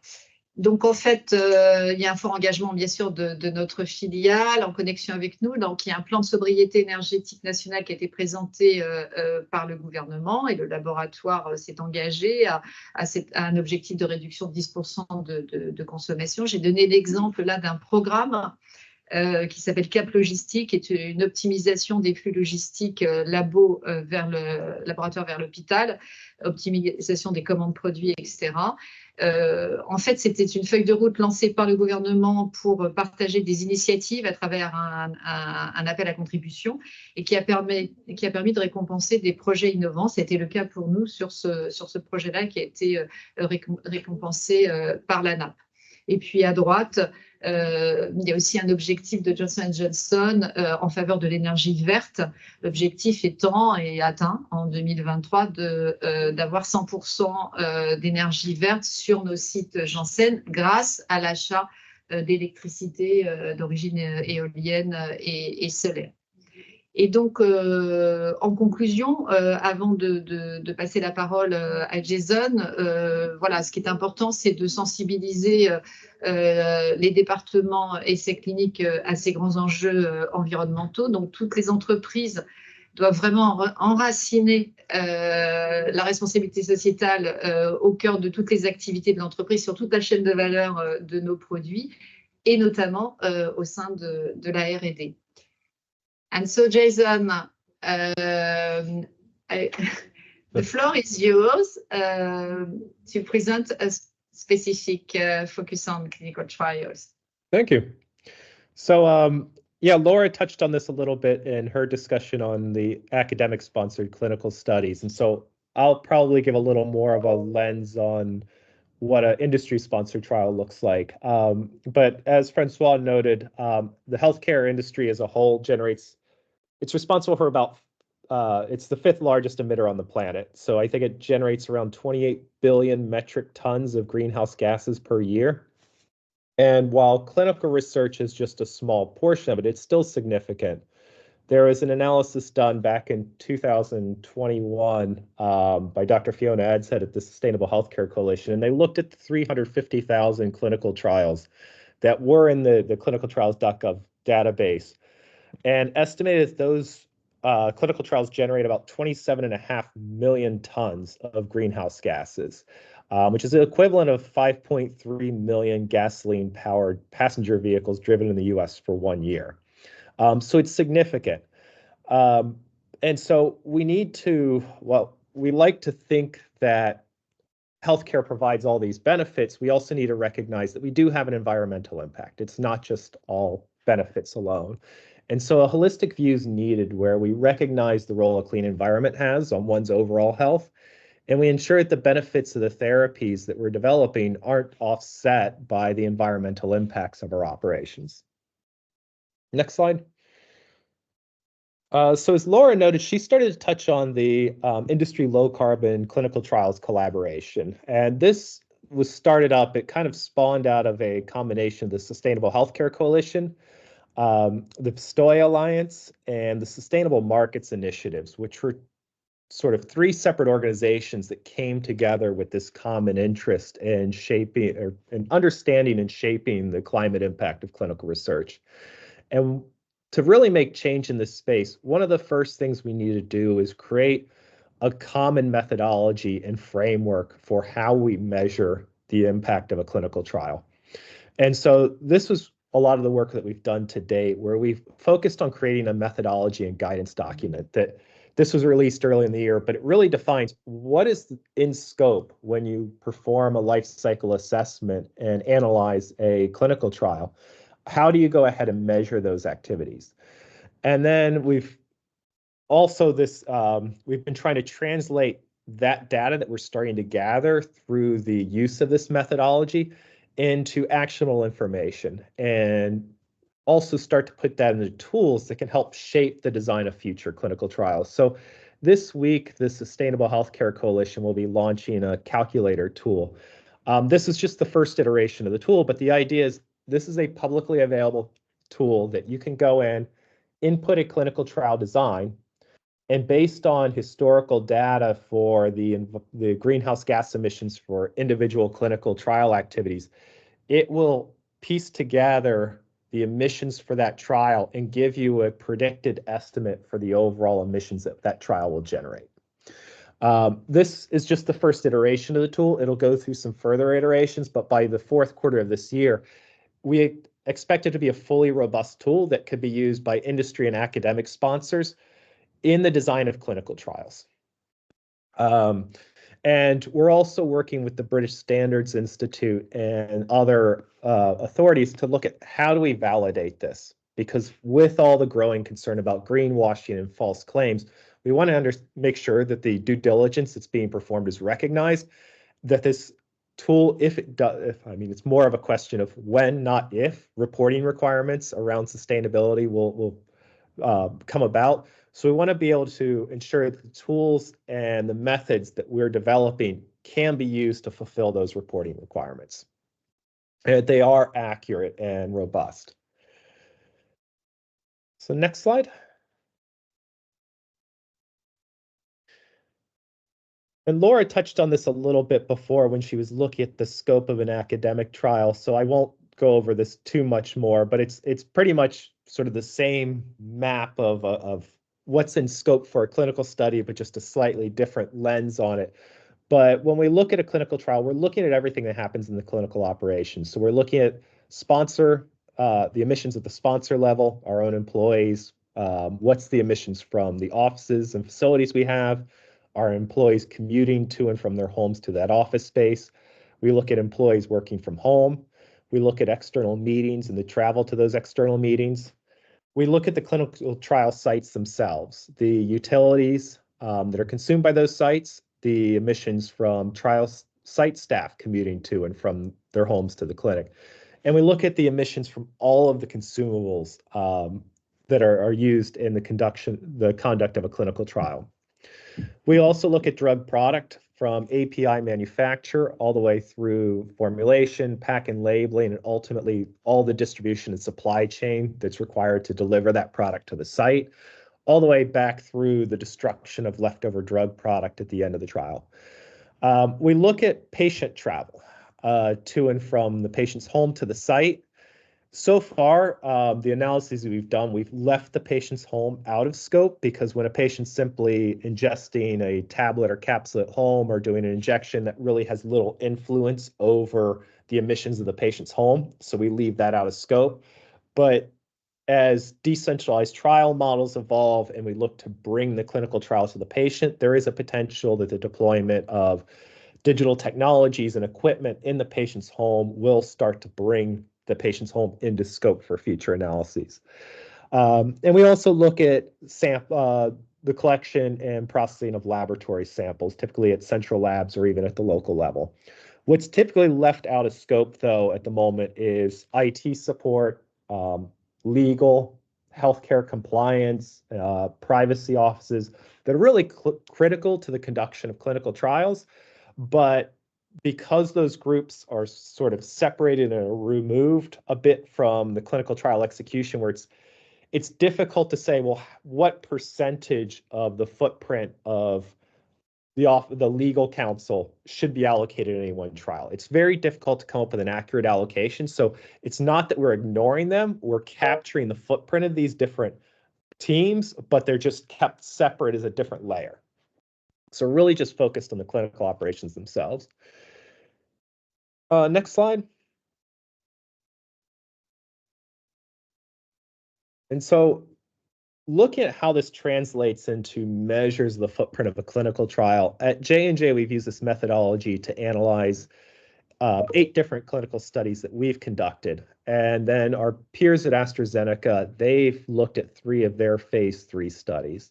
And so I took the published data from their phase 3 studies, took the results from our own, calculated what the per patient contribution is of every activity in the trial in terms of emissions, and then average that. So we avoid a large phase 3 study sort of dominating the average over some of the phase 1 and 2 studies in there, because it is based on a per patient average emissions for each activity. But what we end up seeing is the sunburst plot, where we see that the drug product used in our trials drives over 40% of emissions. The manufacturer of drug product API has a very large footprint, but on top of it, we continue to see a lot of drug product waste. Running large multi-center studies, trying to ensure that drug product is there at the right place and right time, that 99.5% of the time the drug product will be there for the patient. That leads to very high service levels, a lot of safety stock and excess drug product in the supply chain.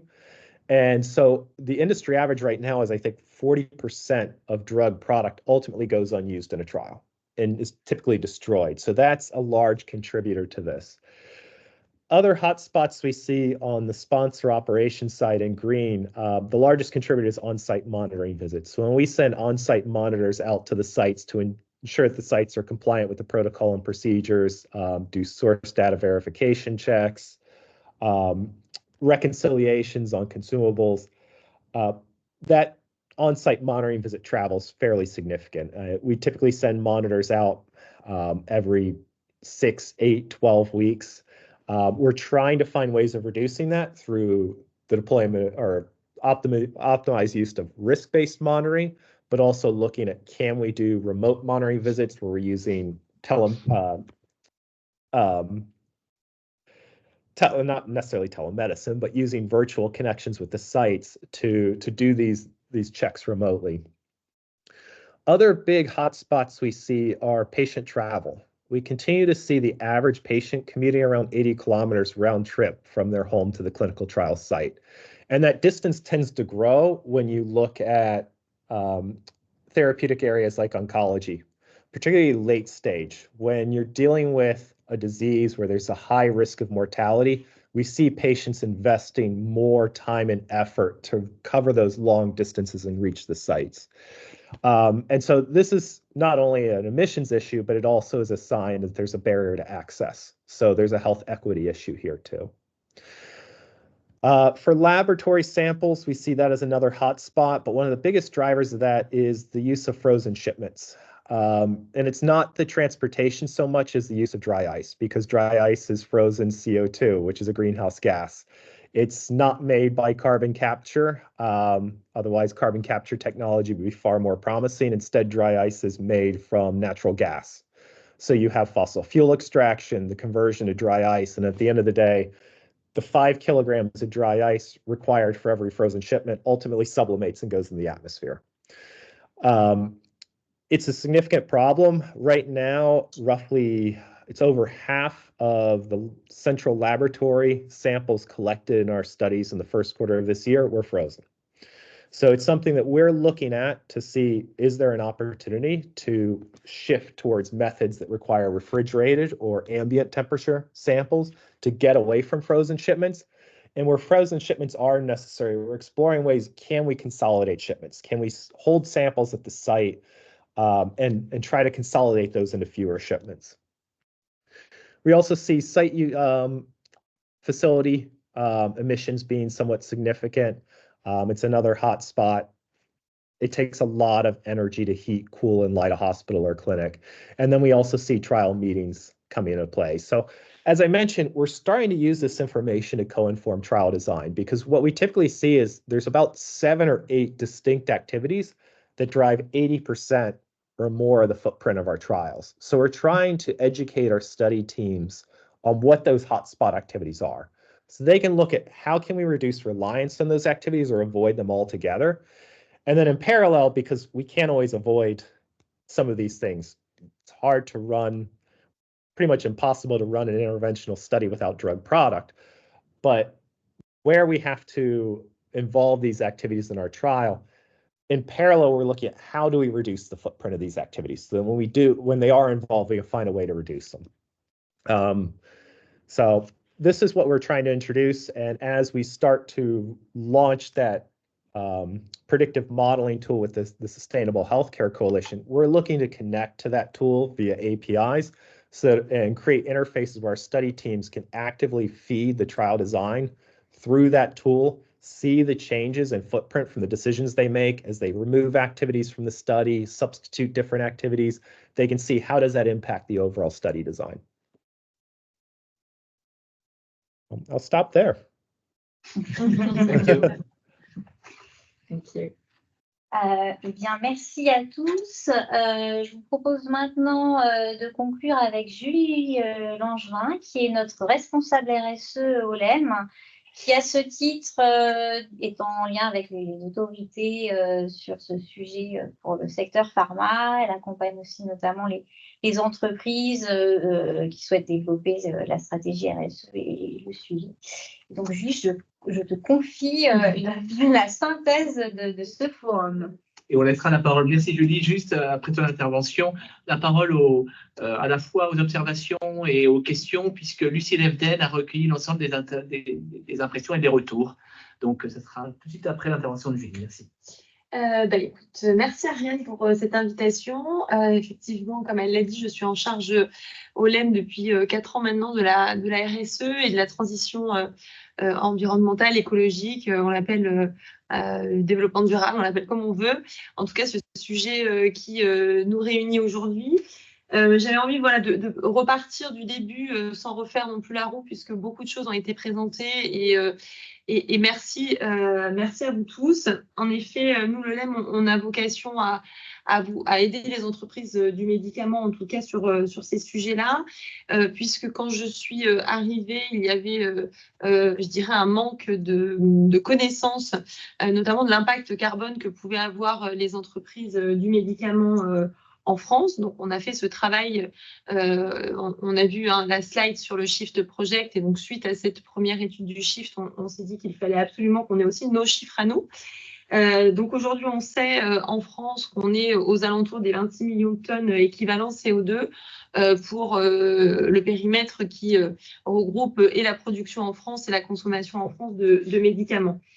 Suite à cette première étude, on a souhaité accompagner plus fortement encore nos adhérents avec un plan de décarbonation qui permet aux entreprises de s'inscrire dans des objectifs sectoriels, puisque nous avons annoncé des objectifs de réduction à 2030 de moins 50% pour le scope 1 et 2 et moins 25% sur le scope 3, basé sur la SBTI, la Science Based Target Initiative. Je ne reviens pas dessus. Avec ça, on a du coup étoffé notre offre, je dirais, de services autour du carbone, qui est donc un outil qui permet à toutes les entreprises de pouvoir faire ce bilan, un référentiel carbone, des formations. Nous avons également signé un accord de branche qui impose les entreprises maintenant à faire un bilan carbone, et ce jusqu'à la fin de l'année 2024. Donc, on souhaite, en tout cas, on a voulu accompagner ces entreprises dans cette transition Et on l'a souhaité plus fortement encore. C'est vrai que si je dois revenir sur les propositions de la table ronde de Gien qui ont été faites, on y a travaillé l'an dernier et puis les propositions sont arrivées officiellement. En tout cas, elles ont été données il y a quelques mois. Entre-temps, pas mal de choses sont arrivées puisque des propositions qui avaient été faites et intégrées à la feuille de route de planification écologique du système de santé dévoilée par les autorités en fin d'année dernière, beaucoup de propositions que nous avions faites à travers la feuille de route de décarbonation du secteur, cette fois-ci, pas uniquement du LEM, des propositions étaient reprises comme justement celle d'avoir un outil de comptabilité carbone pour les médicaments. Donc, ça fait partie effectivement de toutes ces recommandations qu'on voyait venir. Donc, cet éco-score, on est quand même un tout petit peu gêné, mais je ne reviendrai pas dessus, sur l'éco-score. On n'est pas quand même comme sur n'importe quel produit. Donc, attention malgré tout. L'idée de cette ACV, puisque c'est quand même ça l'idée, et vous en avez parlé durant tout ce webinaire, étant quand même de pointer là où les industriels ont des efforts à faire en termes d'éco-conception, exactement de la même manière que vous avez à le faire sur l'éco-conception du soin de manière un peu plus largement. En tout cas, ça va permettre, et on l'espère, plus largement, cette méthodologie en France va être donnée aux acheteurs hospitaliers dans un premier temps pour pouvoir déjà comparer en fait deux produits entre eux, et plus largement, et ça sera, on pense, dans un autre temps, cette méthodologie permettra, et en tout cas on le sait déjà, que la HAS, la CNAM par exemple, certaines autorités souhaitent se l'approprier pour pouvoir eux aussi finalement décarboner au sein de leurs propres compétences. Je ne reviens pas sur la Sustainable Market Initiative qui nous a été présentée très bien par Jason juste avant, mais en tout cas juste pour vous redonner aussi cette perspective du fait qu'on sait bien aujourd'hui qu'il y a des initiatives internationales et qu'on ne peut pas avoir finalement des outils, des référentiels qui seraient franco-français. Donc l'idée étant bien, vous l'avez mentionné dans la première étude que vous aviez fait sur l'ACV via l'ACV britannique qui a été proposée. Dans la Sustainable Market Initiative, les Britanniques sont évidemment insérés aux travaux et la France, via la Direction générale des entreprises qui est en train de finaliser la méthodologie de l'empreinte carbone, s'est associée aussi à ces travaux pour uniformiser au maximum ce prochain référentiel international qui devrait voir le jour et pour lequel, cela a été dit, l'idée n'étant pas d'avoir juste une empreinte carbone, mais bien une empreinte environnementale et donc bien plus large que uniquement l'empreinte carbone, puisque, vous l'avez dit également, et j'y reviens pas, il n'y a pas que le carbone, mais il faut aussi avoir une vision, je dirais, 360 sur ces 16 critères environnementaux qui sont aujourd'hui reconnus. Et donc, si je dois conclure, peut-être effectivement par rapport à tout ce qui a été présenté, ces bonnes pratiques, on voit qu'il y a un florilège, du moins une envie, je dirais, par tous les acteurs et les parties prenantes d'aller sur ces sujets-là, de baisser leur empreinte carbone et environnementale. Peut-être que les recommandations qu'on pourrait faire et par rapport à ce que pourrait entreprendre le LEM, ou en tout cas proposer, ça serait évidemment d'avoir peut-être au moins un guide de tout ce qui est fait, en tout cas recenser peut-être ces différentes actions que vous avez notamment proposées et évidemment de les diffuser et peut-être d'aller au-delà avec un outil, pourquoi pas, commun, qu'on pourrait travailler ensemble autour de la table pour que tout le monde ait finalement ce même référentiel qui pourrait être adapté, évidemment, mais en tout cas avoir une base commune pour aider, et c'est vraiment l'objectif du LEM, pour outiller et aider toutes les entreprises, mais également les parties prenantes sur ces sujets-là. Enfin, et vous l'avez évoqué, c'est aussi les bases de données qui sont très importantes. On sait aujourd'hui que les bases de données, elles sont très souvent payantes. Elles ne sont pas gratuites et on sait surtout qu'elles ne sont pas complètes.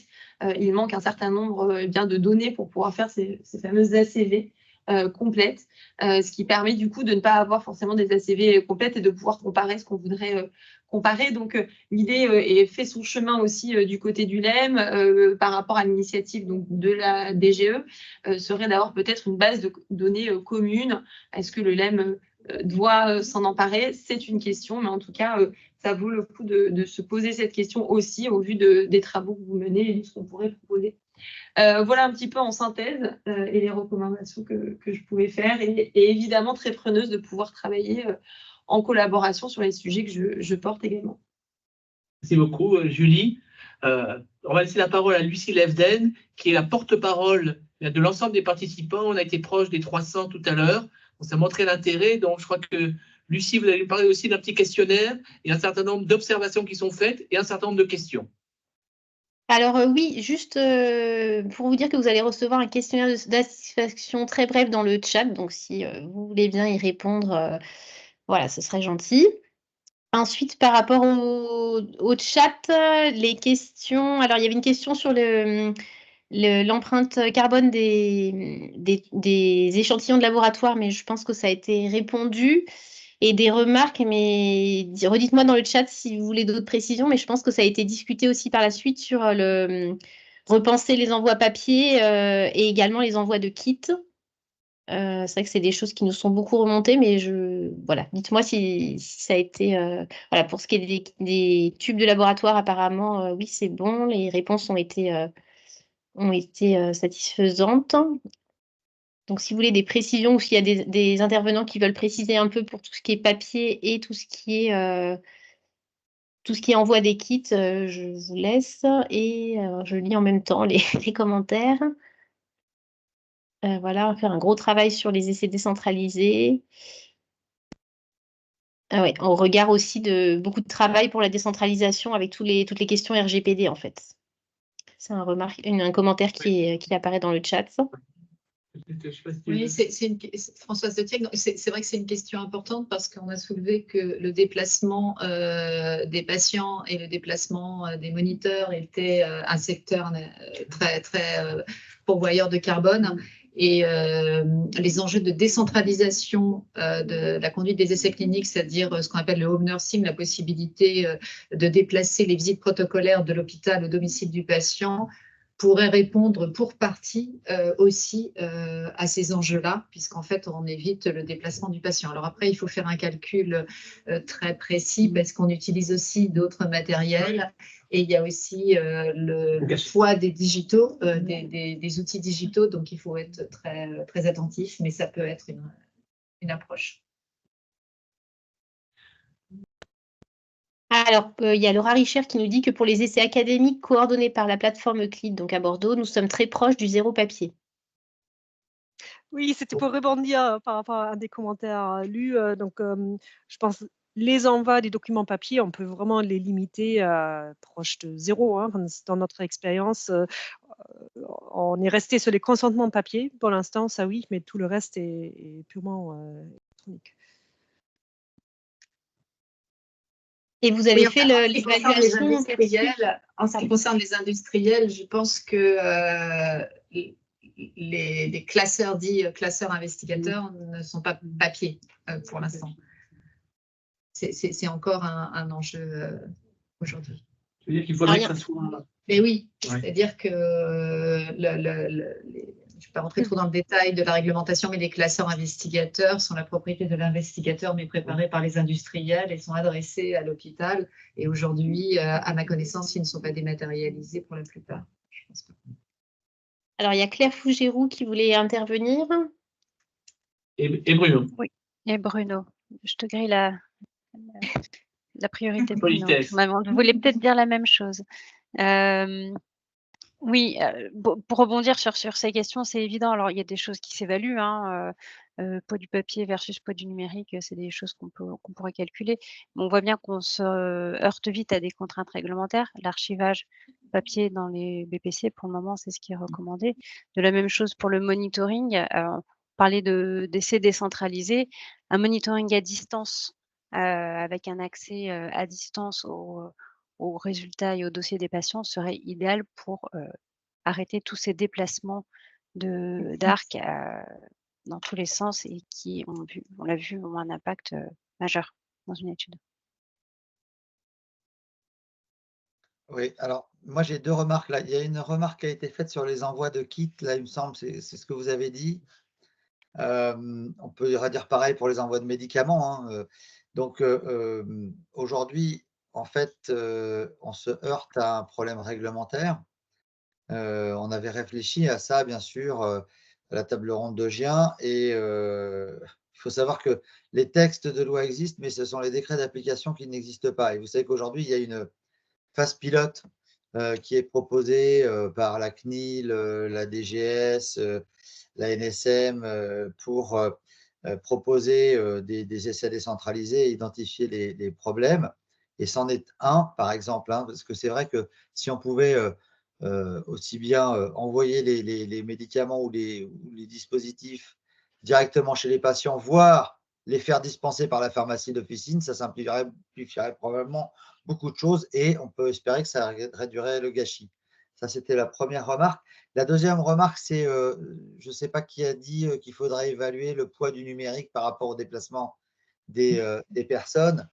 En tout cas, nous, ce qu'on peut dire, c'est que dans l'expérience rennaise, la dépense, enfin, l'impact environnemental du numérique qu'on a évalué aussi est sans commune mesure. C'est-à-dire que c'est négligeable par rapport à ce qu'on a comme impact environnemental induit par les déplacements de patients. Voilà.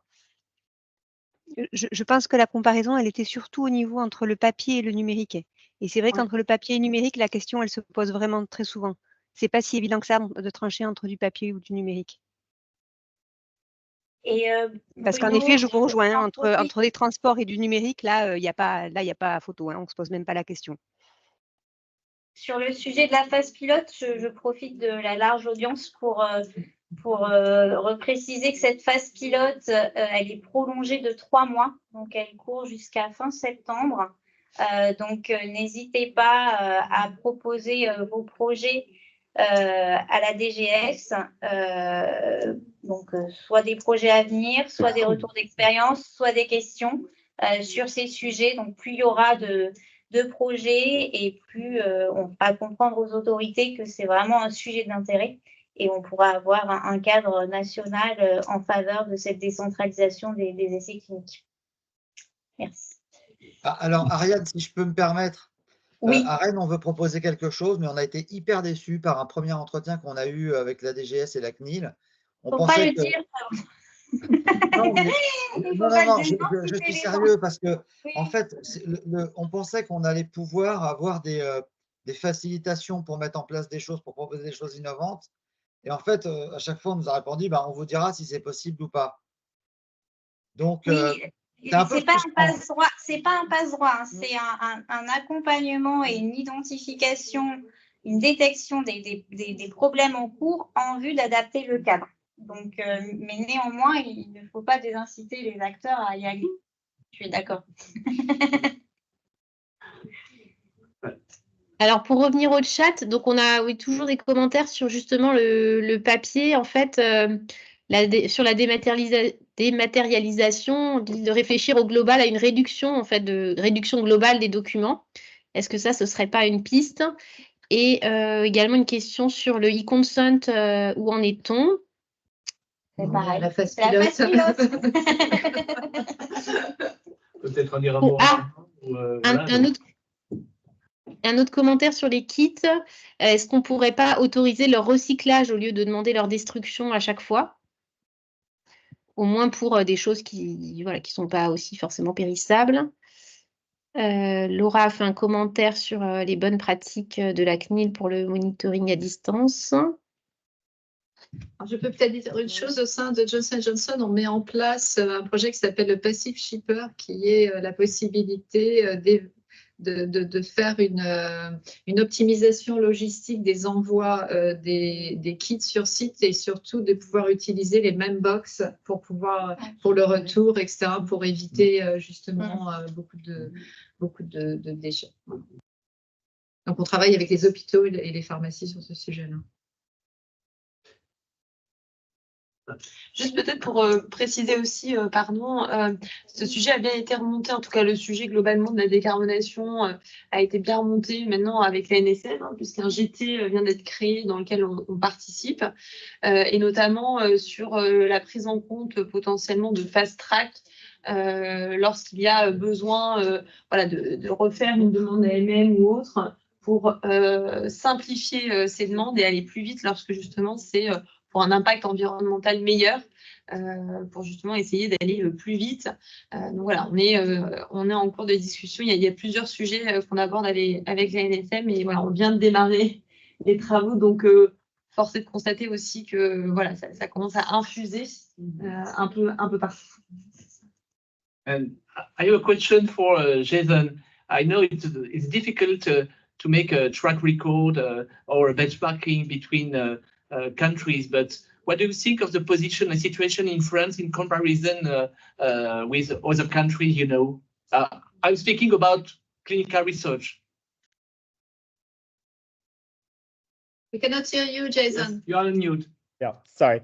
It's a bit of a fragmented approach because there's not a harmonized set of policies that are driving behavior. So you see different responses driven by different trigger points. So in France, I see a lot of activity, but it's being driven largely by climate reporting requirements that are tightening down, that are being requirements for all businesses. That's the trigger. In other regions like the UK, we see the National Health Service, they've committed to net zero, but they're starting to kind of have a spillover effect. So the National Health Services, they've said that, well, they've made a requirement that by 2028, all of their suppliers need to be fully transparent and provide product level environmental impact assessments. So as a pharmaceutical company, we sell a lot of drug product to the NHS. And that means that we need to, by 2028, we need to have environmental footprints for every product we sell to them. So it has clear implications for the commercial side, but on the R&D side, that means that we need to finalize drug product formulations earlier and be able to perform that footprinting and provide that data to the NHS before a drug goes to market in 2028. Another thing the NHS has done is they created a 10% weighting criteria on sourcing decisions that was launched in March of 2023, and it's a 10% weighting based on societal benefit, with sustainability being one of the key measures. So it's now creating this framework through which sustainability can become a competitive differentiator in the market. And this is one where within J&J, we're trying to promote this view of looking at a holistic care pathway model, because we recognize, again, healthcare has a huge impact on the environment, but pharmaceuticals can play a key role in reducing the overall footprint of healthcare by leaning into our role in preventative medicine. The largest drivers of healthcare's footprint are hospitals, acute care, clinics, and all the supply chain that supports them. If we can reduce the need for hospitalization and acute care, we can shrink the footprint of healthcare. And so we want to create that holistic view where when we bring a new drug to market, we look at how does it impact patients and the treatment for them, and does it have that net reduction? Because so far the NHS, when they look at footprinting data, they just look at the manufacturing footprint of the drug product. And we feel that's short-sighted, because you may have a drug product that has a slightly larger manufacturing footprint, but it's far more effective than competing drugs. It may have a method of delivery that's less environmentally impactful. Rather than being administered via infusion, it might be administered via subcutaneous injection, where it can be administered at home rather than in an infusion clinic. Those things need to come into consideration, and we think only looking at holistically at the overall care pathway and the role of the drug product fits in is the best way to do that. Thank you. Lucie, d'autres questions? Observations? Alors oui, sur le fait que le problème du numérique, c'est qu'on fait souvent papier et numérique, que le remote SDV en Europe, c'est encore compliqué avec la CNIL, et c'est un vrai sujet quand on travaille avec des sites américains. qui, eux, requièrent du remote SDV. Réfléchir à la sobriété des objectifs et des innovations, c'est un point qui a été peu abordé. L'intégration des critères environnementaux au niveau des CPP notamment est fondamentale. Les colis type Credo Box, nous n'en avons pas parlé, mais c'est une fausse bonne idée niveau empreinte carbone. Voilà. Et l'intégration, ça c'est Laura qui dit, l'intégration des critères par les financeurs sera importante aussi.